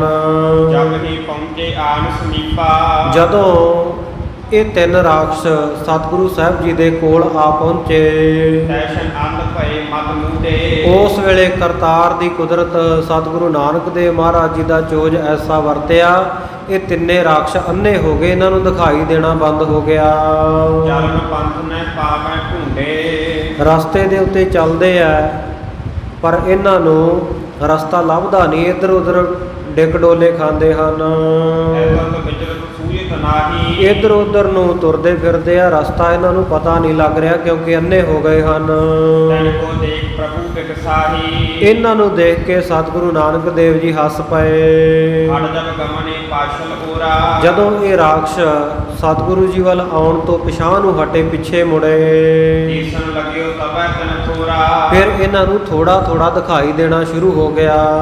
ਜਾਏ ਭੂਤ ਸੋ ਬਾਤ ਸੁਨਾਈ। ਜਾ ਕੇ ਇਹਨਾਂ ਨੇ ਆਪਣੇ ਭੂਪ ਨੂੰ, ਰਾਜੇ ਨੂੰ ਸਾਰੀ ਗੱਲ ਦੱਸੀ। ਜਬ ਹਮ ਨਿਕਟ ਗਏ ਤਿਹ ਥਾਈ। ਕਹਿਣ ਲੱਗੇ ਰਾਜਾ ਦੇਵਲੂਤ, ਜਦੋਂ ਅਸੀਂ ਉਹ ਜਿੱਥੇ ਤੁਸੀਂ 3 ਮਨੁੱਖ ਬੈਠੇ ਆਖਿਆ ਉਹ ਜਗ੍ਹਾ ਦੇ ਨੇੜੇ ਗਏ, ਦੇਖ ਰਹੇ ਤਬ ਨਹੀਂ ਦਿਸਾਨੇ। ਅਸੀਂ ਦੇਖਣਾ ਚਾਹੁੰਦੇ ਸੀ ਪਰ ਸਾਨੂੰ ਦਿਸਣਾ ਬੰਦ ਹੋ ਗਿਆ। ਪਟ ਆਏ ਕਲ ਮਨ ਵਿਸਮਾਨੇ। ਅਸੀਂ ਤਾਂ ਬੜੀ ਅਚਰਜ ਜੇ ਹੋ ਕੇ, ਹੈਰਾਨ ਜੇ ਹੋ ਕੇ ਪਿੱਛੇ ਮੁੜ ਆਏ। ਰਾਖਸ਼ ਰਾਏ ਕਹਿ ਰਸ ਬੈਨਾ। ਰਾਖਸ਼ਾਂ ਦਾ ਰਾਜਾ ਦੇਵਲੂਤ ਜਿਹੜਾ ਸੀ ਗੁੱਸੇ ਵਿੱਚ ਆ ਕੇ ਕਹਿੰਦਾ ਹੈ, ਤਹਾਂ ਜਾਏ ਕਿਆ ਭਾ ਤੁਮ ਨੈਣਾ। ਕਹਿੰਦਾ ਬਈ ਉੱਥੇ ਜਾ ਕੇ ਤੁਹਾਡੀਆਂ ਅੱਖਾਂ ਨੂੰ ਕੀ ਹੋ ਗਿਆ। ਲੈਣ ਪੱਠੇ ਤੀਨੋਂ ਕੁਣ ਔਰੀ। ਉਹਨੇ ਫਿਰ ਉਹਨਾਂ 3 ਨੂੰ ਤਾਂ ਝਿੜਕ ਦਿੱਤਾ, 3 ਰਾਖਸ਼ ਹੋਰ ਭੇਜੇ ਵੀ ਜਾ ਕੇ ਫੜ ਕੇ ਲੈ ਆਓ 3 ਨੂੰ। ਚੱਲ ਕਰ ਆਏ ਪੂਰਨ ਦੌਰੀ। ਇਹ ਚੱਲ ਕੇ ਤੁਰੰਤ ਹੀ ਦੌੜ ਕੇ ਭੱਜ ਕੇ ਆਏ। ਪ੍ਰਥਮੇ ਜੋ ਅੰਦੇ ਸੋ ਭਏ। ਜਿਵੇਂ ਪਹਿਲਾਂ ਵਾਲੇ 3 ਰਾਖਸ਼ ਅੰਨੇ ਹੋ ਗਏ ਸੀ ਨਾ, ਇਸੇ ਪ੍ਰਕਾਰ ਜਦੋਂ ਦੂਜੇ 3 ਰਾਖਸ਼ ਜਿਹੜੇ ਦੁਬਾਰਾ ਭੇਜੇ ਆ, ਸਤਿਗੁਰੂ ਨਾਨਕ ਦੇਵ ਜੀ ਮਹਾਰਾਜ, ਭਾਈ ਮਰਦਾਨਾ, ਭਾਈ ਬਾਲਾ ਜੀ ਦੇ ਨੇੜੇ ਪਹੁੰਚੇ, ਇਹਨਾਂ ਨੂੰ ਵੀ ਦਿਖਾਈ ਦੇਣਾ ਬੰਦ ਹੋ ਗਿਆ, ਅੰਨੇ ਹੋ ਗਏ। ਹਟ ਕਰ ਨਿਪਤ ਨਿਕਟ ਤਬ ਗਏ। ਇਹ ਵੀ ਥੱਕ ਹਾਰ ਕੇ ਵਾਪਸ ਆਪਣੇ ਰਾਜੇ ਦੇ ਕੋਲ ਮੁੜ ਗਏ। ਕਹਿਣ ਲੱਗੇ ਸੁਣੀਏ ਅਮਨੀਪਾ। ਜਾ ਕੇ ਕਹਿਣ ਲੱਗੇ, ਸੁਣੋ ਰਾਜਾ ਦੇਵਲੂਤ, ਨੈ ਦੀਸੈ ਜਬ ਜਾਏ ਸਮੀਪਾ। ਕਹਿੰਦੇ ਦਿਖਾਈ ਦੇਣੋਂ ਹਟ ਜਾਂਦਾ ਹੈ ਜਦੋਂ ਅਸੀਂ ਉਹਨਾਂ ਦੇ ਨੇੜੇ ਪਹੁੰਚਦੇ ਹਾਂ। ਹੋਏ ਦੂਰ ਜਬ ਦੇਖ ਦਿਖਾਈ। ਜਦੋਂ ਅਸੀਂ ਉਹਨਾਂ ਤੋਂ ਦੂਰ ਹੋ ਜਾਂਦੇ ਆ ਉਸ ਵੇਲੇ ਦਿਸਣਾ ਸ਼ੁਰੂ ਹੋ ਜਾਂਦਾ ਹੈ। ਅਚਰਜ ਹੀ ਕੁਛ ਲਖੀ ਨਾ ਜਾਈ। ਇਹ ਤਾਂ ਅਚਰਜ ਜੀ ਬਾਤ ਹੈ, ਹੈਰਾਨੀ ਵਾਲੀ ਗੱਲ ਹੈ, ਕੁਝ ਜਾਣਿਆ ਨਹੀਂ ਜਾਂਦਾ ਵੀ ਕੀ ਹੁੰਦਾ ਹੈ। ਸੁਣ ਭੂਪਤ ਮਤ ਹੋਇ ਬਿਸਮਾਏ। ਉਸ ਵੇਲੇ ਰਾਜਾ ਸੁਣ ਕੇ ਬਹੁਤ ਹੈਰਾਨ ਹੋਇਆ। ਤੈ ਰਾਖਸ਼ ਪਨ ਔਰ ਪਠਾਏ। ਇਹਨੇ 3 ਰਾਖਸ਼ ਹੋਰ ਭੇਜੇ ਫੜਨ ਵਾਸਤੇ। ਪੂਰਬ ਜਿਉ ਹੋਇ ਅੰਧ ਸੁਧਾਰੇ। ਜਿਵੇਂ ਪਹਿਲਾਂ ਵਾਲੇ 3 ਰਾਖਸ਼ 2 ਵਾਰੀ ਅੰਨੇ ਹੋ ਗਏ ਸਨ ਨਾ, ਇਹ ਤੀਜੀ ਵਾਰੀ ਭੇਜੇ ਹੋਏ 3 ਰਾਖਸ਼ ਵੀ ਅੰਨੇ ਹੋ ਗਏ। 7 ਵਾਰੇ ਸਰੀਰ ਪਧਾਰੇ। ਇਸ ਪ੍ਰਕਾਰ 7 ਵਾਰੀ ਰਾਜੇ ਦੇਵਲੂਤ ਨੇ ਆਪਣੇ ਰਾਖਸ਼ 3 ਦੀ ਗਿਣਤੀ ਵਿੱਚ ਸਤਿਗੁਰੂ ਸਾਹਿਬ ਜੀ ਕੋਲ ਭੇਜੇ ਤੇ ਗਏ ਇਹ। ਚੜ੍ਹਦ ਰਾਖਸ਼ ਰਾਜੇ ਮਾਨਾ। ਪਰ ਸਾਰੇ ਹੀ ਜਾ ਕੇ ਉੱਥੇ ਅੰਨੇ ਹੋ ਜਾਇਆ ਕਰਨ, ਵਾਪਸ ਆਉਣ ਤੇ ਦਿਸਣ ਲੱਗ ਪਵੇ। ਇਹ ਦੇਖ ਕੇ, ਇਸ ਗੱਲ ਨੂੰ ਵਿਚਾਰ ਕੇ ਰਾਜਾ ਜਿਹੜਾ ਦੇਵਲੂਤ ਹੈ ਉਹਨੇ ਬੜੀ ਅਚਰਜਤਾ ਜੀ ਮੰਨੀ, ਬੜਾ ਹੈਰਾਨ ਹੋ ਗਿਆ। ਨਿਜ ਮੰਤਰੀ ਸੋ ਬਚਨ ਬਖਾਨਾ। ਇਹਦਾ ਜਿਹੜਾ ਵਜ਼ੀਰ ਸੀ, ਮੰਤਰੀ ਸੀ, ਉਸ ਦੇ ਨਾਲ ਇਹਨੇ ਵਚਨ ਕੀਤੇ। ਇਹ ਕਿਆ ਅਚਰਜ ਜਾਏ ਨਾ ਜਾਣਿਓ। ਕਹਿਣ ਲੱਗਾ ਵੀ ਮੰਤਰੀ ਸਾਹਿਬ, ਆਹ ਕੀ ਅਚਰਜ ਜੀ ਗੱਲ ਹੈ, ਹੈਰਾਨੀ ਦੀ ਗੱਲ ਹੈ, ਕੁਝ ਜਾਣਿਆ ਨਹੀਂ ਜਾਂਦਾ ਵੀ ਇਉਂ ਕਿਉਂ ਹੁੰਦਾ ਹੈ। 7 ਵਾਰ ਫਿਰ ਕਿਸੂ ਨਾ ਆਨਿਓ। 7 ਵਾਰ ਮੈਂ ਬੰਦੇ ਭੇਜੇ ਪਰ ਕੋਈ ਵੀ ਉਹਨਾਂ ਨੂੰ ਫੜ ਕੇ ਲਿਆ ਨਾ ਸਕਿਆ, ਸਾਰੇ ਅੰਨੇ ਹੁੰਦੇ ਰਹੇ। ਮੰਤਰੀ ਉਚਰੈ ਸੁਨੋ ਸਤੇਸਾ। ਉਸ ਵੇਲੇ ਮੰਤਰੀ ਕਹਿਣ ਲੱਗਾ, ਸੁਣੋ ਰਾਜਾ ਜੀ, ਕਲਾਵਾਨ ਇਹ ਕਹੂ ਬੈਸਾ। ਕਹਿੰਦੇ ਵੀ ਜਿਹੜੇ ਇਹ ਬੰਦੇ ਬੈਠੇ ਆ ਨਾ, ਇਹ ਕੋਈ ਆਮ ਨਹੀਂ, ਤੇ ਕੋਈ ਕਲਾਵਾਨ ਸ਼ਕਤੀਆਂ ਵਾਲੇ ਹਨ। ਜੇਕਰ ਹੋਵੇ ਆਪ ਰਜਾਈ। ਜੇਕਰ ਆਪ ਜੀ ਦੀ ਰਜਾ ਹੋਵੇ, ਆਗਿਆ ਹੋਵੇ, ਪਰਖੋ ਮੈਂ ਇਨਕੇ ਢਿਗ ਜਾਈ। ਪਰਖੋਂ ਮੈਂ ਇਨਕੇ ਢਿਗ ਜਾਈ, ਮੈਂ ਇਹਨਾਂ ਦੇ ਜਾ ਕੇ ਨੇੜੇ ਪਰਖ ਕਰ ਲਵਾਂ ਵੀ ਕੌਣ ਹਨ। ਆਏ ਪਾਏ ਸਚਮ ਸੋ ਆਇਓ। ਉਸ ਵੇਲੇ ਦੇਵਲੂਤ ਰਾਜੇ ਦੀ ਆਗਿਆ ਪਾ ਕੇ ਇਹਦਾ ਜਿਹੜਾ ਸਚਿਵ ਹੈ, ਮੰਤਰੀ ਹੈ, ਅਹਿਲਕਾਰੋ ਆਇਆ। ਸ਼ੁੱਧ ਆਤਮੈ ਕਪਟ ਕਵਾਇਓ। ਆਤਮਾ ਨੂੰ ਸ਼ੁੱਧ ਕਰਕੇ ਆਇਆ, ਦਿਲ ਦਾ ਕਪਟ, ਛਲ ਕਪਟ ਜਿਹੜਾ ਸੀ ਉਹਨੂੰ ਗਵਾ ਕੇ ਨਿਰਛਲ ਹੋ ਕੇ ਪਹੁੰਚਿਆ ਸਤਿਗੁਰੂ ਜੀ ਕੋਲ। ਸੇਵਾ ਕਰੋ ਸੰਤ ਜੀ ਤੁਮਰੀ। ਤੇ ਆ ਕੇ ਕਹਿਣ ਲੱਗਾ, ਹੇ ਸੰਤ ਜੀ ਮੈਂ ਤੁਹਾਡੀ ਸੇਵਾ ਕਰਾਂ। ਦੇਖਨ ਸ਼ਰਧਾ ਪੂਰੋ ਹਮਰੀ। ਆਪ ਜੀ ਦੇਖੋ ਮੇਰੀ ਬਹੁਤ ਪੂਰਨ ਸ਼ਰਧਾ ਹੈ। ਇਸ ਬਿਦ ਕਹਿਤ ਬੰਦ ਲੈ ਹਾਥਾ। ਇਉਂ ਕਹਿ ਕੇ ਵਜ਼ੀਰ ਨੇ ਦੋਵੇਂ ਹੱਥ ਬੰਨ੍ਹ ਲਏ। ਜਲ ਕਰ ਆਵਾ ਢਿਗ ਜਗਨਾਥਾ। ਸਤਿਗੁਰੂ ਨਾਨਕ ਦੇਵ ਮਹਾਰਾਜ ਸੱਚੇ ਪਾਤਸ਼ਾਹ ਜੀ ਦੇ ਕੋਲ ਪਹੁੰਚ ਗਿਆ। ਤੁਮਰਾ ਪੂਰਨ ਪਰਮੇਸ਼ਰ ਜਹੀ। ਤੇ ਆ ਕੇ ਮਨ ਵਿੱਚ ਸੋਚਦਾ, ਇਹ ਤੇ ਪੂਰਨ ਪਰਮੇਸ਼ਰ ਅਕਾਲ ਪੁਰਖ ਵਾਹਿਗੁਰੂ ਹਨ। ਪ੍ਰੇਮ ਮੰਤਰੀ ਧਾਰ। ਮੰਤਰੀ ਨੇ ਇਉਂ ਹਿਰਦੇ ਵਿੱਚ ਪ੍ਰੇਮ ਧਾਰਨ ਕੀਤਾ। ਬੰਦਨ ਕਰਕੇ ਬੈਠਗਾ। ਉਸ ਵੇਲੇ ਬੰਦਨਾ ਕਰਕੇ ਮੱਥਾ ਟੇਕ ਕੇ ਸਤਿਗੁਰੂ ਸਾਹਿਬ ਜੀ ਨੂੰ ਕੋਲ ਬਹਿ ਗਿਆ। ਨੀਕੇ ਬਚਨ ਉਚਾਰ। ਤੇ ਬੜੇ ਸੁੰਦਰ ਬਚਨ, ਸੋਹਣੀਆਂ ਗੱਲਾਂ ਕਰਨ ਲੱਗਾ। ਜੋ ਪਈ ਕੋ ਨਾਮ ਕਹਤੇ ਚਲ ਆਏ। ਸਤਿਗੁਰੂ ਸੱਚੇ ਪਾਤਸ਼ਾਹ ਜੀ ਨੂੰ ਪੁੱਛਦਾ ਹੈ, ਕੋ ਨਾਮੰ ਕਹਿਤੇ ਚਲ ਆਏ। ਮਹਾਰਾਜ ਤੁਹਾਡਾ ਨਾਮ ਕੀ ਹੈ? ਤੁਸੀਂ ਕਿਸ ਜਗ੍ਹਾ ਤੋਂ ਚੱਲ ਕੇ ਆਏ ਹੋ? ਜੋ ਤਨ ਧਰ ਕਰਤਾਰ ਸੁਹਾਏ। ਮਹਾਰਾਜ ਤੁਸੀਂ ਤਾਂ ਇਹ ਤਨ ਧਾਰਿਆ ਹੋਇਆ, ਸ਼ੋਭਨੀਕ ਤੁਸੀਂ ਕਰਤਾਰ ਹੀ ਹੋ, ਰੱਬ ਦਾ ਹੀ ਰੂਪ ਹੋ। ਆਗੇ ਗਮਨੋ ਕੌਨੇ ਦੇਖਾ। ਤੇ ਮਹਾਰਾਜ ਸੱਚੇ ਪਾਤਸ਼ਾਹ ਇਹ ਵੀ ਦੱਸ ਦਿਓ ਕਿ ਤੁਸੀਂ ਅੱਗੇ ਕਿਹੜੇ ਇਲਾਕੇ ਵਿੱਚ, ਕਿਹੜੇ ਦੇਸ਼ ਵਿੱਚ ਜਾਇਆ ਚਾਹੁੰਦੇ ਹੋ। ਸੁਣ ਕਰ ਬੋਲੇ ਸ੍ਰੀ ਜਗਤੇਸ਼ਾ। ਸੁਣ ਕੇ ਜਗਤ ਦੇ ਮਾਲਕ ਸਤਿਗੁਰੂ ਨਾਨਕ ਦੇਵ ਮਹਾਰਾਜ ਬੋਲੇ। ਨਾਮ ਹੈ ਨਾਨਕ ਨਿਰੰਕਾਰੀ। ਸਤਿਗੁਰੂ ਜੀ ਕਹਿਣ ਲੱਗੇ ਕਿ ਮੇਰਾ ਨਾਮ ਨਾਨਕ ਨਿਰੰਕਾਰੀ ਹੈ। ਲਖੋ ਅਤੀਤੰ ਇੱਛਾਚਾਰੀ। ਨਿਰੰਕਾਰ ਨੂੰ, ਅਕਾਲ ਪੁਰਖ ਨੂੰ, ਵਾਹਿਗੁਰੂ ਨੂੰ ਮੰਨਣ ਵਾਲਾ ਹਾਂ। ਮੇਰਾ ਨਾਮ ਨਾਨਕ ਹੈ। ਸੋ ਮੈਂ ਅਤੀਤ ਹਾਂ, ਬੈਰਾਗੀ, ਉਦਾਸੀਨ ਹਾਂ ਤੇ ਇੱਛਾ ਤੋਂ ਰਹਿਤ ਹਾਂ। ਇੱਛਾਚਾਰੀ, ਮੇਰੇ ਮਨ ਵਿੱਚ ਹੋਰ ਕੋਈ ਇੱਛਾ ਨਹੀਂ, ਪਰ ਇੱਛਾਚਾਰੀ ਮੈਂ ਆਪਣੀ ਇੱਛਾ ਦਾ ਮਾਲਕ ਹਾਂ, ਮਰਜ਼ੀ ਦਾ ਮਾਲਕ ਹਾਂ, ਮੌਜ ਦਾ ਮਾਲਕ ਹਾਂ। ਤਬ ਮੰਤਰੀ ਪਦ ਬੰਧਨ ਕਰਕੇ। ਉਸ ਵੇਲੇ ਮੰਤਰੀ ਨੇ ਸਤਿਗੁਰੂ ਨਾਨਕ ਦੇਵ ਮਹਾਰਾਜ ਜੀ ਦੇ ਚਰਨਾਂ ਤੇ ਮੱਥਾ ਟੇਕ ਕੇ ਗਇਓ ਭੂਪ ਟਕ ਹਿੱਟ ਉਰ ਧਰ ਕੇ। ਵਾਪਸ ਮੁੜ ਗਿਆ। ਬਹੁਤ ਹਿੱਤ ਧਾਰ ਕੇ ਦਿਲ ਦੇ ਵਿੱਚ ਰਾਜੇ ਦੇ ਕੋਲ ਪਹੁੰਚਿਆ। ਨਗਰ ਤੁਹੇ ਆਇਓ ਕਰਤਾਰਾ। ਕਹਿਣ ਲੱਗਾ, ਹੇ ਰਾਜਾ ਤੇਰੇ ਨਗਰ ਦੇ ਵਿੱਚ ਤਾਂ ਕਰਤਾਰ ਵਾਹਿਗੁਰੂ ਆਪ ਆਇਆ ਹੈ। ਸ਼ਰਨ ਕਹੋ ਹੋਵੇ ਨਿਸਤਾਰਾ। ਤੂੰ ਉਹਨਾਂ ਦੀ ਸ਼ਰਨ ਗ੍ਰਹਿਣ ਕਰ ਲਾ, ਉਹਨਾਂ ਨੂੰ ਖਾਣ ਦਾ ਖਿਆਲ ਛੱਡ ਦੇ, ਤੇਰਾ ਨਿਸਤਾਰਾ ਪਾਰ ਉਤਾਰਾ ਹੋ ਜਾਵੇਗਾ। ਭਰਮ ਦੇ ਤੇ ਸਭ ਪਰ ਹਰ ਕੈ। ਹਿਰਦੇ ਦੇ ਵਿੱਚੋਂ ਸਭ ਪ੍ਰਕਾਰ ਦੇ ਜਿਹੜੇ ਭਰਮ ਭੁਲੇਖੇ ਆ ਉਹਨਾਂ ਨੂੰ ਦੂਰ ਕਰਕੇ ਚਲੋ ਮਿਲੋ ਪ੍ਰੇਮ ਉਰ ਭਰ ਕੈ। ਚੱਲ ਤੇ ਜਾ ਕੇ ਹਿਰਦੇ ਵਿੱਚ ਪ੍ਰੇਮ ਧਾਰਨ ਕਰਕੇ ਸਤਿਗੁਰੂ ਜੀ ਨੂੰ ਮਿਲ, ਉਹਨਾਂ ਦੇ ਦਰਸ਼ਨ ਕਰ। ਤੁਹਰਾ ਦੇਵਲੂਤ ਸੁਣ ਕਰ ਕਹੈ। ਉਸ ਵੇਲੇ ਜਿਹੜਾ ਦੇਵਲੂਤ ਰਾਜਾ ਹੈ ਆਪਣੇ ਮੰਤਰੀ ਤੋਂ ਇਹ ਬਚਨ ਸੁਣ ਕੇ ਕਹਿਣ ਲੱਗਾ, ਮਾਨਵ ਭੋਜਨ ਮੋਰ। ਕਹਿਣ ਲੱਗਾ ਮੇਰਾ ਤਾਂ ਕੰਮ ਮਨੁੱਖਾਂ ਨੂੰ ਭੋਜਨ ਰੂਪ ਦੇ ਵਿੱਚ ਛਕਣਾ ਹੈ, ਮਨੁੱਖ ਮੇਰਾ ਭੋਜਨ ਹਨ। ਕਹੋ ਨਤਨ ਕੀ ਸ਼ਰਨ ਹਾਂ। ਮੈਂ ਨਹੀਂ ਉਹਨਾਂ ਦੀ ਸ਼ਰਨ ਗ੍ਰਹਿਣ ਕਰਨੀ। ਮਨ ਵਚਨ ਨ ਤੋਰ। ਤੇਰਾ ਕੋਈ ਕਿਹਾ ਹੋਇਆ ਵਚਨ ਮੈਂ ਨਹੀਂ ਮੰਨਣਾ। ਜੋ ਪਈ ਕੈਸੇ ਹੈ ਦੇਖੋ ਮੈਂ ਜਾਈ। ਕਿਹੋ ਜਿਹਾ ਉਹ ਮਨੁੱਖ, ਮੈਂ ਆਪ ਜਾ ਕੇ ਦੇਖਾਂਗਾ। ਜੋ ਕਹਿ ਆਪ ਚਲਾ ਪੁਨਰਾਈ। ਇਉਂ ਕਹਿ ਕੇ ਜਿਹੜਾ ਰਾਜਾ ਦੇਵਲੂਤ ਹੈ ਉਹ ਸਤਿਗੁਰੂ ਸਾਹਿਬ ਜੀ ਵੱਲ ਆਪ ਚੱਲ ਪਿਆ। ਸਭ ਰਾਖਸ਼ ਹੈ ਜਾ ਕੇ ਸੰਗਾ। ਸਾਰੇ ਰਾਖਸ਼ ਜਿਹਦੇ ਨਾਲ ਹਨ। ਜਨ ਕਰ ਆਵਤ ਮੇਚਕ ਅੰਗਾ। ਤੇ ਇਹ ਸਾਧ ਸੰਗਤ ਜੀ ਇਉਂ ਆ ਰਹੇ ਆ, ਕਾਲੇ ਕਾਲੇ ਕਾਲੇ ਮੂੰਹਾਂ ਵਾਲੇ, ਜਿਵੇਂ ਕਾਲਾ ਕੋਈ ਪਹਾੜ ਹੀ ਚੱਲਿਆ ਆ ਰਿਹਾ ਹੋਵੇ। ਚੱਲ ਕਰ ਆਏ ਜਗਾ ਸਮੀਪਾ। ਜਦੋਂ ਚੱਲ ਕੇ ਸਤਿਗੁਰੂ ਸਾਹਿਬ ਜੀ ਦੇ ਨੇੜੇ ਪਹੁੰਚੇ, ਅੰਦੇ ਭਏ ਸਹਿਤ ਅਮਨੀਪਾ। ਜਿੰਨੇ ਰਾਖਸ਼ ਸੀ ਨਾ ਉਹ ਸਾਰੇ ਹੀ ਅੰਨੇ ਹੋ ਗਏ, ਦਿਖਣਾ ਇਹਨਾਂ ਨੂੰ ਬੰਦ ਹੋ ਗਿਆ ਆਪਣੇ ਰਾਜੇ ਦੇਵਲੂਤ ਦੇ ਸਮੇਤ। ਨਾ ਦੇਵਲੂਤ ਨੂੰ ਕੁਝ ਦਿਖਾਈ ਦਿੰਦਾ, ਉਹ ਵੀ ਅੰਨਾ ਹੋ ਗਿਆ, ਤੇ ਇਹਦੀ ਜਿੰਨੀ ਫੌਜ ਹੈ ਰਾਖਸ਼ ਹੈ ਉਹ ਵੀ ਅੰਨੇ ਹੋ ਗਏ। ਇੱਕ ਮੰਤਰੀ ਕੋ ਦੇਤ ਦਿਖਾਈ। ਪਰ ਇੱਕ ਜਿਹੜਾ ਇਹਦਾ ਮੰਤਰੀ ਹੈ ਸਤਿਗੁਰੂ ਜੀ ਤੇ ਸ਼ਰਧਾ ਰੱਖਦਾ, ਉਸ ਨੂੰ ਸਤਿਗੁਰੂ ਨਾਨਕ ਦੇਵ ਜੀ ਦਿਖਾਈ ਦੇ ਰਹੇ ਹਨ।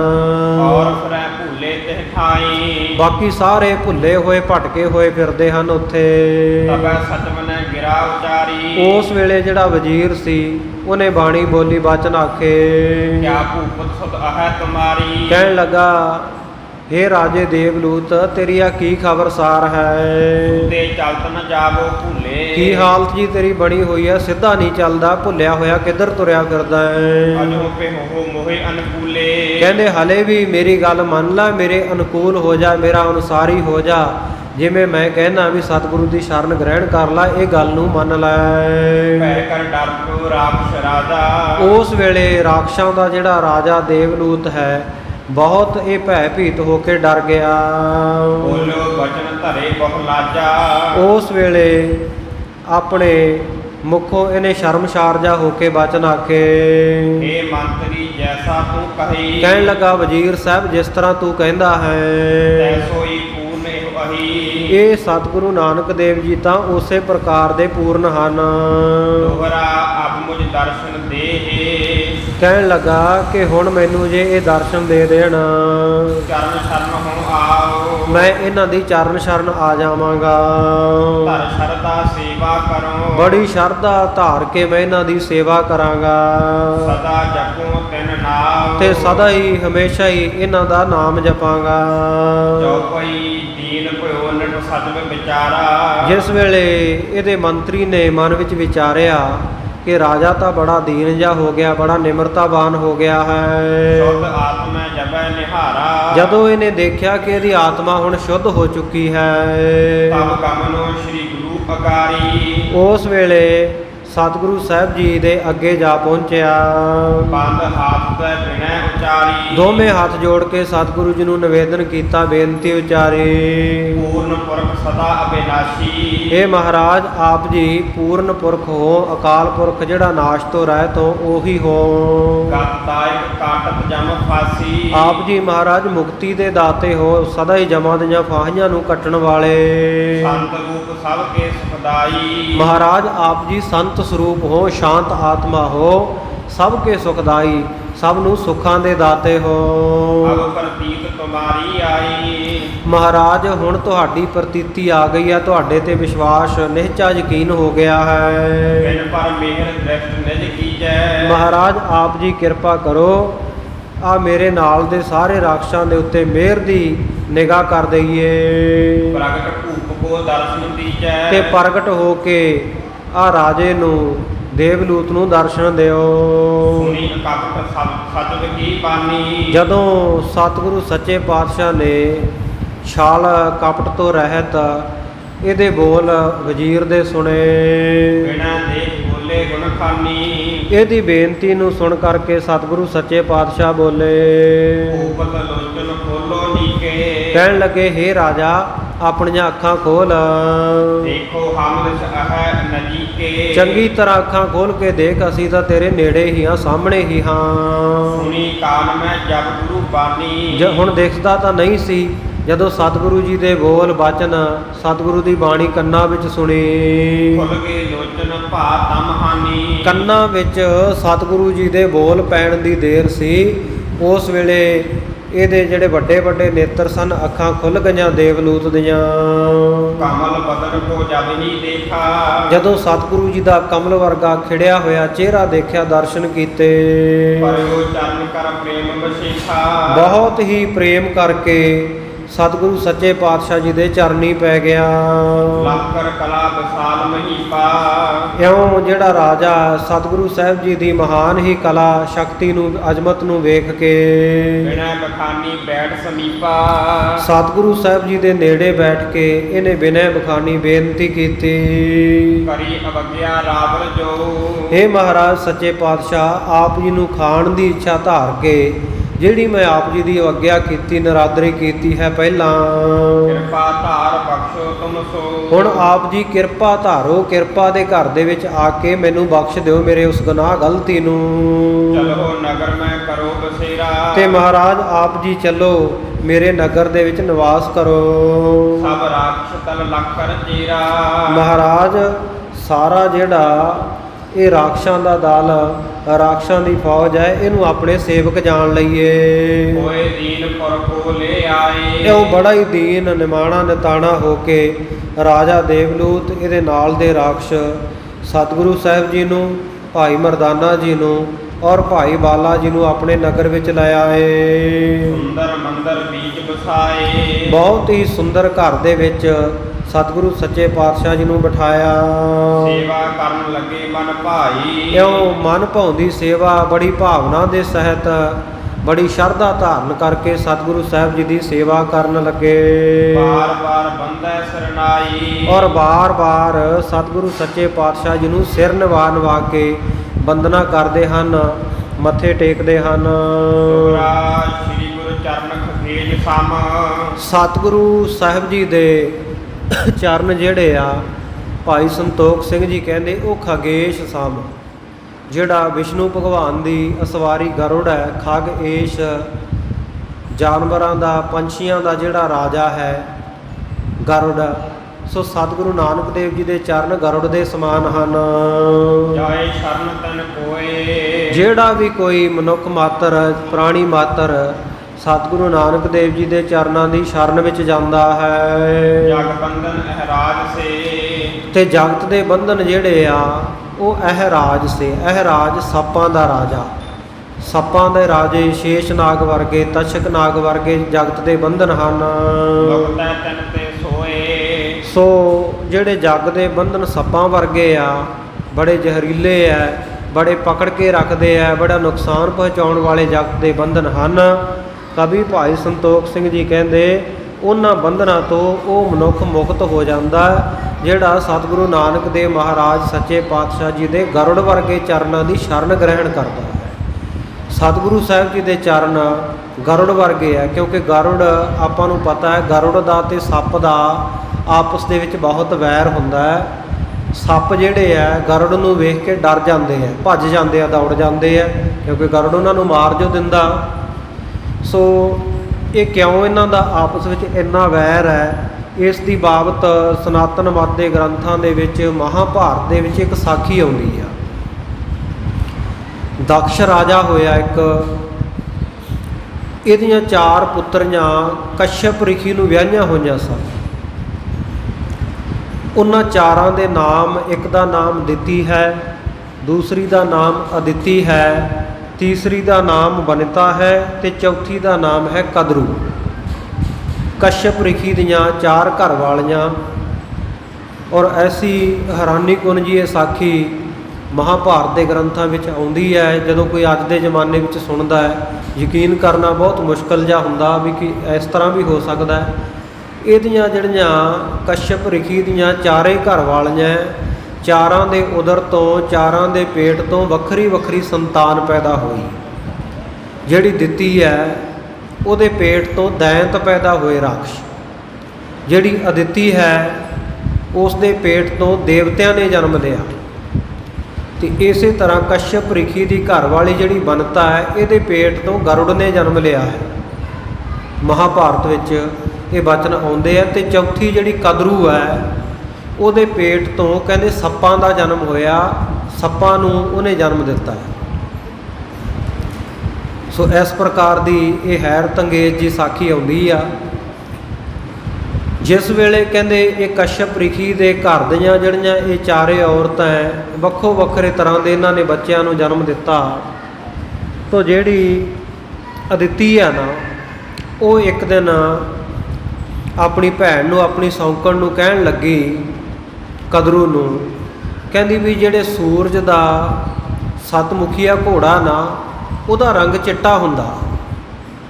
ਤੇ ਉਹ ਕਦਰੂ ਜਿਹੜੀ ਸੀ ਉਹਨੇ ਆਪਣੀ ਸੌਕਣ ਦੀ ਗੱਲ ਨਾ ਮੰਨੀ। ਉਹਨੇ ਆਖਿਆ ਵੀ ਇਹਨੇ ਆਹ ਗੱਲ ਕੀਤੀ ਹੈ। ਤੇ ਆਮ ਹੀ ਹੁੰਦਾ ਵੀ ਸੌਕਣ ਦੀ ਗੱਲ ਘੱਟੇ ਮੰਨਦੀ ਹੁੰਦੀ ਆ, ਉਹ ਤੋਂ ਉਲਟੀ ਕਰਨਾ ਹੁੰਦਾ ਕੰਮ, ਚਾਹੇ ਉਹ ਸਹੀ ਵੀ ਹੋਵੇ।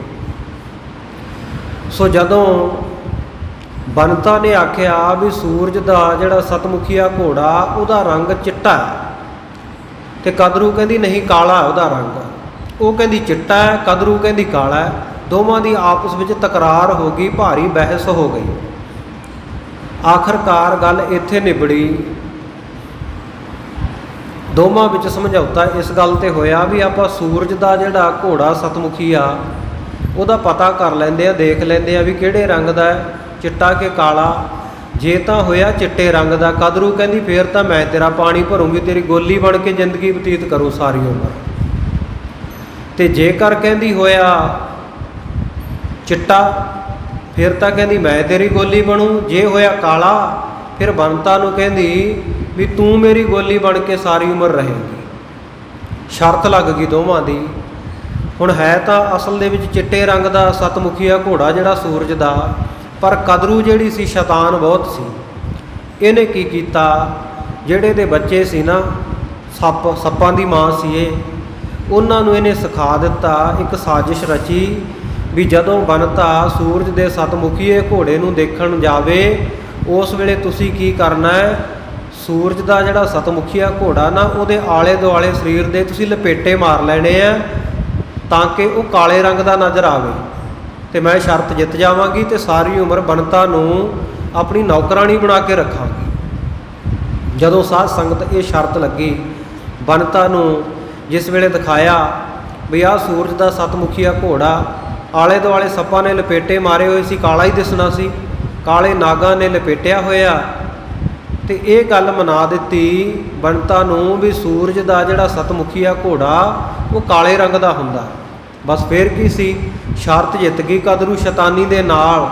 ਕਦਰੂ ਨੇ ਬੰਤਾ ਨੂੰ ਆਪਣੀ ਗੋਲੀ ਬਣਾ ਲਿਆ, ਪਾਣੀ ਭਰਾਉਂਦੀ ਹੈ, ਕੰਮਕਾਰ ਕਰਾਉਂਦੀ ਆ। ਇਉਂ ਜਦੋਂ ਕੁਝ ਸਮਾਂ ਲੰਘਿਆ, ਇਹਦੇ ਪੁੱਤਰ ਗਰੁੜ ਨੇ ਬੰਤਾ ਦੇ ਨੇ ਦੇਖਿਆ ਵੀ ਮੇਰੀ ਮਾਂ ਹੈ ਤਾਂ ਕਸ਼ਯਪ ਰਿਖੀ ਦੀ ਘਰ ਵਾਲੀ, ਮੇਰੀ ਮਾਸੀ ਦੇ ਬਰਾਬਰ ਦੀ ਆ, ਪਰ ਇਹਨੇ ਗੋਲੀ ਕਿਉਂ ਬਣਾਇਆ ਹੋਇਆ। ਪਤਾ ਕੀਤਾ ਵੀ ਇਉਂ ਕਰਕੇ ਸ਼ਰਤ ਹਾਰ ਗਏ ਸੀ, ਇਹਨੇ ਧੋਖਾ ਕੀਤਾ ਸੀ, ਇਹ ਗੱਲ ਦਾ ਵੀ ਪਤਾ ਲੱਗ ਗਿਆ। ਉਸ ਵੇਲੇ ਨੇ ਇਹਨਾਂ ਨੂੰ ਆਖਿਆ, ਕਦਰੂ ਨੂੰ ਤੇ ਇਹਦੇ ਪੁੱਤਰਾਂ ਸੱਪਾਂ ਨੂੰ, ਬਈ ਜੇ ਤੁਸੀਂ ਮੇਰੀ ਮਾਂ ਨੂੰ ਛੱਡ ਸਕਦੇ ਹੋ, ਆਹ ਗੋਲਾਪੁਣਾ ਕਰਾਉਣਾ ਤੁਸੀਂ ਛੱਡ ਸਕਦੇ ਹੋ, ਤੇ ਜੋ ਕਹੋਗੇ ਮੈਂ ਤੁਹਾਡੇ ਵਾਸਤੇ ਕਰਨ ਨੂੰ ਤਿਆਰ ਹਾਂ। ਉਹ ਕਹਿੰਦੇ ਠੀਕ ਹੈ, ਜੇਕਰ ਕਹਿੰਦੇ ਤੂੰ ਦੇਵਤਿਆਂ ਦੇ ਰਾਜੇ ਇੰਦਰ ਦੇ ਕੋਲੋਂ ਸਾਨੂੰ ਅੰਮ੍ਰਿਤ ਲਿਆ ਕੇ ਦੇ ਦੇਵੇਂ ਤੇ ਅਸੀਂ ਤੇਰੀ ਮਾਂ ਨੂੰ ਆਜ਼ਾਦ ਕਰ ਦੇਵਾਂਗੇ, ਤੂੰ ਗੋਲਾਪੁਣਾ ਨਹੀਂ ਕਰਾਵਾਂਗੇ।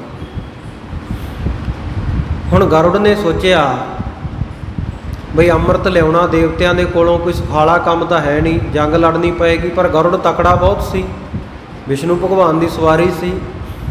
ਤਾਂ ਉਸ ਵੇਲੇ ਮਹਾਭਾਰਤ ਵਿੱਚ ਇਹ ਸਾਖੀ ਆਉਂਦੀ ਹੈ ਕਿ ਰਾਜੇ ਇੰਦਰ ਦੇ ਨਾਲ ਯੁੱਧ ਕਰਕੇ ਇਹ ਗਰੁੜ ਨੇ, ਬੰਤਾ ਦੇ ਪੁੱਤਰ ਨੇ ਅੰਮ੍ਰਿਤ ਦਾ ਘੜਾ ਚੁੱਕ ਲਿਆਂਦਾ ਦੇਵਲੋਕ ਦੇ ਵਿੱਚ। ਰਾਜਾ ਇੰਦਰ ਡਰ ਗਿਆ ਇਹਦੇ ਬਲ ਤੋਂ, ਤੇ ਨਾਲ ਨਾਲ ਮਿੰਨਤਾਂ ਵੀ ਕਰਦਾ ਬਈ ਯਾਰ ਜਿਹੜਾ ਅੰਮ੍ਰਿਤ ਦਾ ਘੜਾ ਤੂੰ ਕਿੱਥੇ ਲੈ ਕੇ ਚੱਲਿਆ। ਇਹਨੇ ਦੱਸ ਦਿੱਤਾ ਵੀ ਮੈਂ ਤਾਂ ਆਪਣੀ ਮਾਂ ਦਾ ਬਚਾਅ ਕਰਨਾ ਹੈ, ਆਪਣੀ ਮਾਂ ਨੂੰ ਬਚਾਉਣ ਵਾਸਤੇ ਤੇ ਮੈਂ ਅੰਮ੍ਰਿਤ ਦਾ ਘੜਾ ਲੈ ਕੇ ਚੱਲਿਆ। ਇਹ ਕਦਰੂ ਨੂੰ ਤੇ ਉਹਦੇ ਪੁੱਤਰਾਂ ਨਾਗਾਂ ਨੂੰ ਜਾ ਕੇ ਮੈਂ ਦੇਣਾ। ਰਾਜਾ ਇੰਦਰ ਕਹਿੰਦਾ ਵੀ ਅੰਮ੍ਰਿਤ ਦਾ ਘੜਾ ਤਾਂ ਤੂੰ ਸਾਡੇ ਤੋਂ ਲੈ ਲਿਆ, ਸਾਨੂੰ ਜਿੱਤ ਲਿਆ, ਪਰ ਹਾਂ ਕੰਮ ਨਾ ਕਰ ਲਈ ਕਿਤੇ। ਇਹ ਨਾਗ ਜਿਹੜੇ ਇਹ ਤਾਂ ਪਹਿਲਾਂ ਹੀ ਨਹੀਂ ਲੋਕਾਂ ਦੇ ਡੰਗ ਮਾਰਨੋਂ ਹਟਦੇ, ਜੇ ਇਹਨਾਂ ਨੇ ਅੰਮ੍ਰਿਤ ਪੀ ਲਿਆ, ਅੰਮ੍ਰਿਤ ਛਕ ਲਿਆ ਤਾਂ ਅਮਰ ਹੋ ਜਾਣਗੇ। ਇਹਨਾਂ ਨੇ ਮਾਰ ਦੇਣਾ ਸਾਰੀ ਸ੍ਰਿਸ਼ਟੀ ਨੂੰ ਡੰਗ ਮਾਰ ਮਾਰ ਕੇ, ਜ਼ਹਿਰ ਦੇ ਨਾਲ ਭਰ ਭਰ ਕੇ। ਇਹਨਾਂ ਨੂੰ ਤੂੰ ਅੰਮ੍ਰਿਤ ਨਾ ਦੇਈਂ। ਉਹ ਕਹਿੰਦਾ ਮੇਰੀ ਮਾਂ ਨੂੰ ਛਡਾਉਣ ਦਾ ਮਸਲਾ ਹੈ, ਆਜ਼ਾਦ ਕਰਾਉਣੀ ਹੈ, ਇਹਨਾਂ ਤੋਂ ਗੋਲੀ ਬਣਾ ਰੱਖੀ ਹੈ, ਮੈਨੂੰ ਇਹਦੇ ਨਾਲ ਕੀ ਮਤਲਬ ਹੈ। ਬਾਕੀ ਬਈ ਮੈਂ ਇੱਕ ਵਾਰੀ ਉਹਨਾਂ ਨੂੰ ਇਹ ਅੰਮ੍ਰਿਤ ਦਾ ਘੜਾ ਲਿਜਾ ਕੇ ਦੇਣਾ, ਉਹ ਤੋਂ ਬਾਅਦ ਤੁਸੀਂ ਜਾਣੋ ਤੇ ਉਹ ਸੱਪ ਜਾਣਨ, ਤੁਸੀਂ ਖੋਹ ਸਕਦੇ ਆ ਤਾਂ ਖੋਹ ਲਓ ਉਹਨਾਂ ਤੋਂ। ਇਹ ਕਹਿੰਦੇ ਚਲੋ ਠੀਕ ਹੈ। ਅੰਮ੍ਰਿਤ ਦਾ ਭਰਿਆ ਘੜਾ ਲਿਆ ਕੇ ਨਾ ਬੰਤਾ ਦੇ ਪੁੱਤਰ ਗਰੁੜ ਨੇ ਸਾਧ ਸੰਗਤ ਜੀ ਇਹਨਾਂ ਨਾਗਾਂ ਨੂੰ ਫੜਾ ਦਿੱਤਾ। ਇਹਨਾਂ ਨਾਗਾਂ ਨੇ ਰੱਖ ਲਿਆ, ਕਹਿੰਦੇ ਚਲੋ ਵੀ ਪਹਿਲਾਂ ਇਸ਼ਨਾਨ ਪਾਣੀ ਕਰਦੇ ਆ, ਨਹਾ ਨਹੁ ਕੇ ਤੇ ਫਿਰ ਆਪਾਂ ਅੰਮ੍ਰਿਤ ਪੀਵਾਂਗੇ। ਅੰਮ੍ਰਿਤ ਦਾ ਘੜਾ ਰੱਖ ਕੇ ਇਹ ਜਿਹੜੇ ਸੱਪ ਸੀ ਨਾਗ, ਇਹ ਤਾਂ ਚਲੇ ਗਏ ਨਹਾਉਣ, ਤੇ ਪਿੱਛੋਂ ਦੇਵਤਿਆਂ ਦਾ ਜਿਹੜਾ ਰਾਜਾ ਇੰਦਰ ਆਇਆ ਤੇ ਫੁਰਤੀ ਦੇ ਨਾਲ ਉਹ ਅੰਮ੍ਰਿਤ ਦਾ ਘੜਾ ਚੱਕ ਕੇ ਤੇ ਵਾਪਸ ਭੱਜ ਗਿਆ। ਜਿਸ ਵੇਲੇ ਨਹਾ ਕੇ ਆਏ ਵਾਪਸ, ਹੁਣ ਇਹਨਾਂ ਨੇ ਵਚਨ ਦੇ ਅਨੁਸਾਰ ਇਹਦੀ ਮਾਂ ਨੂੰ ਆਜ਼ਾਦ ਤਾਂ ਕਰ ਦਿੱਤਾ, ਗਰੁੜ ਦੀ ਨੂੰ, ਬੰਤਾ ਨੂੰ, ਪਰ ਜਦੋਂ ਅੰਮ੍ਰਿਤ ਦਾ ਘੜਾ ਉੱਥੇ ਨਾ ਦੇਖਿਆ ਤੇ ਗਰੁੜ ਦੇ ਨਾਲ ਇਹਨਾਂ ਨੇ ਝਗੜਾ ਕਰ ਲਿਆ। ਕਹਿੰਦੇ ਵੀ ਤੈਂ ਸਾਡੇ ਨਾਲ ਛਲ ਕੀਤਾ, ਧੋਖਾ ਕੀਤਾ। ਉਸ ਵੇਲੇ ਤੋਂ ਸਾਧ ਸੰਗਤ ਜੀ ਸਨਾਤਨ ਮਤ ਦੀ ਇਹ ਸਾਖੀ ਦੇ ਅਨੁਸਾਰ ਸੱਪਾਂ ਦਾ ਤੇ ਗਰੁੜ ਦਾ ਆਪਸ ਵਿੱਚ ਵੈਰ ਹੈ। ਜਿੱਥੇ ਗਰੁੜ ਹੋਵੇ ਉੱਥੇ ਸੱਪ ਨਹੀਂ ਠਹਿਰਦਾ। ਇਸ ਪ੍ਰਕਾਰ ਦੀ ਇਹ ਸਾਖੀ ਮਹਾਭਾਰਤ ਦੇ ਵਿੱਚ ਆਉਂਦੀ ਆ।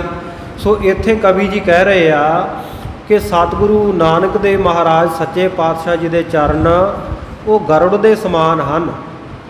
ਔਰ ਜਾਏ ਸ਼ਰਨ ਤਿਨ ਕੋਏ, ਜਿਹੜਾ ਕੋਈ ਸਤਿਗੁਰੂ ਜੀ ਦੇ ਚਰਨਾਂ ਦੀ ਸ਼ਰਨ ਦੇ ਵਿੱਚ ਜਾਵੇਗਾ, ਸਤਿਗੁਰੂ ਜੀ ਦੇ ਚਰਨ ਸ਼ਰਨ ਨੂੰ ਗ੍ਰਹਿਣ ਕਰੇਗਾ, ਜਗ ਬੰਧਨ ਅਹਿਰਾਜ ਸੇ, ਜਗਤ ਦੇ ਜਿਹੜੇ ਬੰਧਨ ਸੱਪਾਂ ਵਰਗੇ ਆ, ਨਾਗਾਂ ਵਰਗੇ ਆ, ਮੁਕਤ ਹੈ ਤਿਨ ਤੇ ਸੋਏ। ਉਹ ਜੀਵ ਸਤਿਗੁਰੂ ਦੇ ਚਰਨਾਂ ਦੀ ਸ਼ਰਨ ਗ੍ਰਹਿਣ ਕਰਨ ਵਾਲਾ ਨਾਗਾਂ ਵਰਗੇ ਸੰਸਾਰ ਦੇ ਬੰਧਨਾਂ ਤੋਂ ਮੁਕਤ ਹੋ ਜਾਏਗਾ। ਜਿੱਥੇ ਗਰੁੜ ਆ ਉੱਥੇ ਸੱਪ ਨਹੀਂ, ਜਿੱਥੇ ਸਤਿਗੁਰੂ ਦੇ ਚਰਨ ਹੈ ਉੱਥੇ ਜਗਤ ਦੇ ਬੰਧਨ ਨਹੀਂ, ਜੀਵ ਨੂੰ ਕੋਈ ਰੋਕ ਟੋਕ ਪਾ ਸਕਦੇ, ਕੋਈ ਜਕੜ ਸਕਦੇ। ਇਸ ਪ੍ਰਕਾਰ ਸਾਧ ਸੰਗਤ ਜੀ ਇੱਥੇ ਅਗਲੇ ਅਧਿਆਏ ਦੀ ਆਰੰਭਤਾ ਇਸ ਸ਼ਲੋਕ ਦੇ ਨਾਲ, ਦੋਹਰੇ ਦੇ ਨਾਲ ਹੋ ਚੁੱਕੀ ਹੈ। ਜਿਵੇਂ ਅੱਗੇ ਪ੍ਰਸੰਗ ਆਵੇਗਾ ਇਹ ਆਪ ਜੀ ਕੱਲ੍ਹ ਦੇ ਦੀਵਾਨ ਦੇ ਵਿੱਚ ਗੁਰਮੁਖ ਪਿਆਰੇ ਜਿਹੜੇ ਅੱਜ ਪਾਠ ਦੀ ਸੇਵਾ ਕਰ ਰਹੇ ਆ, ਸੋ ਕਥਾ ਆਪ ਜੀ ਕੁਝ ਸਮੇਂ ਵਾਸਤੇ ਇਹਨਾਂ ਤੋਂ ਹੁਣ ਸਰਵਣ ਕਰੋਗੇ। ਦਾਸ ਨੇ ਅੱਜ ਹੀ ਆਪ ਸੰਗਤਾਂ ਤੋਂ ਖਿਮਾ ਮੰਗ ਲੈਣੀ ਹੈ, ਕੁਝ ਕੁ ਸਮੇਂ ਦੀ ਛੁੱਟੀ ਦੇ ਉੱਤੇ ਜਾਣਾ ਹੈ, ਜ਼ਰੂਰੀ ਰੁਝੇਵੇਂ ਦੇ ਕਾਰਨ ਗੁਰਮਤਿ ਪ੍ਰਚਾਰ ਦੇ ਹਿੱਤ। ਸੋ ਜਿਵੇਂ ਵਾਹਿਗੁਰੂ ਵੱਲੋਂ ਡਿਊਟੀ ਲੱਗੀ, ਜ਼ਿੰਮੇਵਾਰੀ ਲੱਗੀ ਹੈ, ਸੋ ਸਾਧ ਸੰਗਤ ਜੀ ਅੱਜ ਦੀ ਕਥਾ ਵਿਚਾਰ ਦੌਰਾਨ ਤੇ ਇੰਨੇ ਮਹੀਨਿਆਂ ਦੌਰਾਨ ਆਪ ਜੀ ਦੇ ਦਰਮਿਆਨ ਵਿਚਰਦਿਆਂ, ਆਪ ਜੀ ਦੀ ਸੇਵਾ ਕਰਦਿਆਂ, ਸਤਿਗੁਰੂ ਸਾਹਿਬ ਜੀ ਦਾ ਜਸ ਉਚਾਰਨ ਕਰਦਿਆਂ ਹੋਈਆਂ ਬੇਅੰਤ ਭੁੱਲਾਂ ਦੀ ਆਪ ਸਮੂਹ ਸੰਗਤਾਂ ਨੇ ਖਿਮਾ ਬਖਸ਼ਿਸ਼ ਕਰਨੀ। ਗਰੀਬ ਨਵਾਜ਼ ਸੱਚੇ ਪਾਤਸ਼ਾਹ ਕਿਰਪਾ ਕਰਨ, ਸੁਮਤ ਬਖਸ਼ਣ, ਸਿਰ ਤੇ ਮਿਹਰ ਭਰਿਆ ਹੱਥ ਰੱਖ ਕੇ ਇਸੇ ਪ੍ਰਕਾਰ ਗੁਰਸਿੱਖੀ ਦੇ ਪ੍ਰਚਾਰ ਪ੍ਰਸਾਰ ਦੀ ਸੇਵਾ ਸਦਾ ਅੰਗ ਸੰਗ ਵਰਤ ਕੇ ਲੈਂਦੇ ਰਹਿਣ। ਆਪ ਜੀ ਨੇ ਗੁਰੂ ਚਰਨਾਂ ਵਿੱਚ ਇਹ ਅਰਦਾਸ ਬੇਨਤੀ ਕਰਨੀ, ਸਤਿਗੁਰੂ ਸੱਚੇ ਪਾਤਸ਼ਾਹ ਜੀ ਹਮੇਸ਼ਾ ਸਿਰ ਤੇ ਮਿਹਰ ਭਰਿਆ ਹੱਥ ਰੱਖ ਕੇ ਗੁਰਮਤਿ ਪ੍ਰਚਾਰ ਪ੍ਰਸਾਰ ਦੀਆਂ ਸੇਵਾਵਾਂ ਲੈਂਦੇ ਰਹਿਣ। ਆਓ ਹੁਣ ਸਮਾਪਤੀ ਦੀਆਂ ਇਹ ਤੁਕਾਂ ਪੜ੍ਹ ਕੇ ਉਪਰੰਤ ਗੁਰ ਸਤੋਤਰ ਦੇ ਵਿੱਚ ਬੋਲ ਕੇ ਫਿਰ ਆਪਾਂ ਅਰਦਾਸ ਬੇਨਤੀ ਦੇ ਵਿੱਚ ਹਾਜ਼ਰੀ ਲਵਾਉਣੀ ਹੈ। ਸਮੂਹ ਸੰਗਤਾਂ ਨੂੰ ਬੇਨਤੀ ਹੈ ਕਿ ਕਥਾ ਵਿਚਾਰਾਂ ਦੌਰਾਨ ਕਦੇ ਕਿਸੇ ਨੂੰ ਕੋਈ ਸ਼ਬਦ ਉੱਚਾ ਨੀਵਾਂ ਬੋਲਿਆ ਗਿਆ ਹੋਵੇ, ਕਿਸੇ ਦੀ ਸ਼ਾਨ ਦੇ ਖਿਲਾਫ ਕਦੇ ਕੋਈ ਸ਼ਬਦ ਬੋਲਿਆ ਗਿਆ ਹੋਵੇ, ਤੇ ਆਪ ਜੀ ਨੇ ਅਣਜਾਣ ਬੱਚਾ ਗੁਰੂ ਕੇ ਦਰ ਦਾ ਕੂਕਰ ਸਮਝ ਕੇ ਖਿਮਾ ਬਖਸ਼ਿਸ਼ ਕਰਨੀ। ਸਤਿਗੁਰੂ ਕਿਰਪਾ ਕਰਨ, ਫਿਰ ਮੇਲੇ ਹੋਣਗੇ ਗਰੀਬ ਨਵਾਜ਼ ਸੱਚੇ ਪਾਤਸ਼ਾਹ ਦੇ ਚਰਨਾਂ ਵਿੱਚ। ਫਿਰ ਇਸੇ ਮੰਚ ਤੋਂ ਕੁਝ ਸਮੇਂ ਬਾਅਦ ਆਪ ਜੀ ਦੇ ਦਰਸ਼ਨ ਕਰਾਂਗੇ। ਆਓ ਸਮਾਪਤੀ ਦੀਆਂ ਤੁਕਾਂ ਪੜ੍ਹ ਕੇ ਉਪਰੰਤ ਅਰਦਾਸ ਵਿੱਚ ਹਾਜ਼ਰੀ ਲਵਾਈਏ ਜੀ।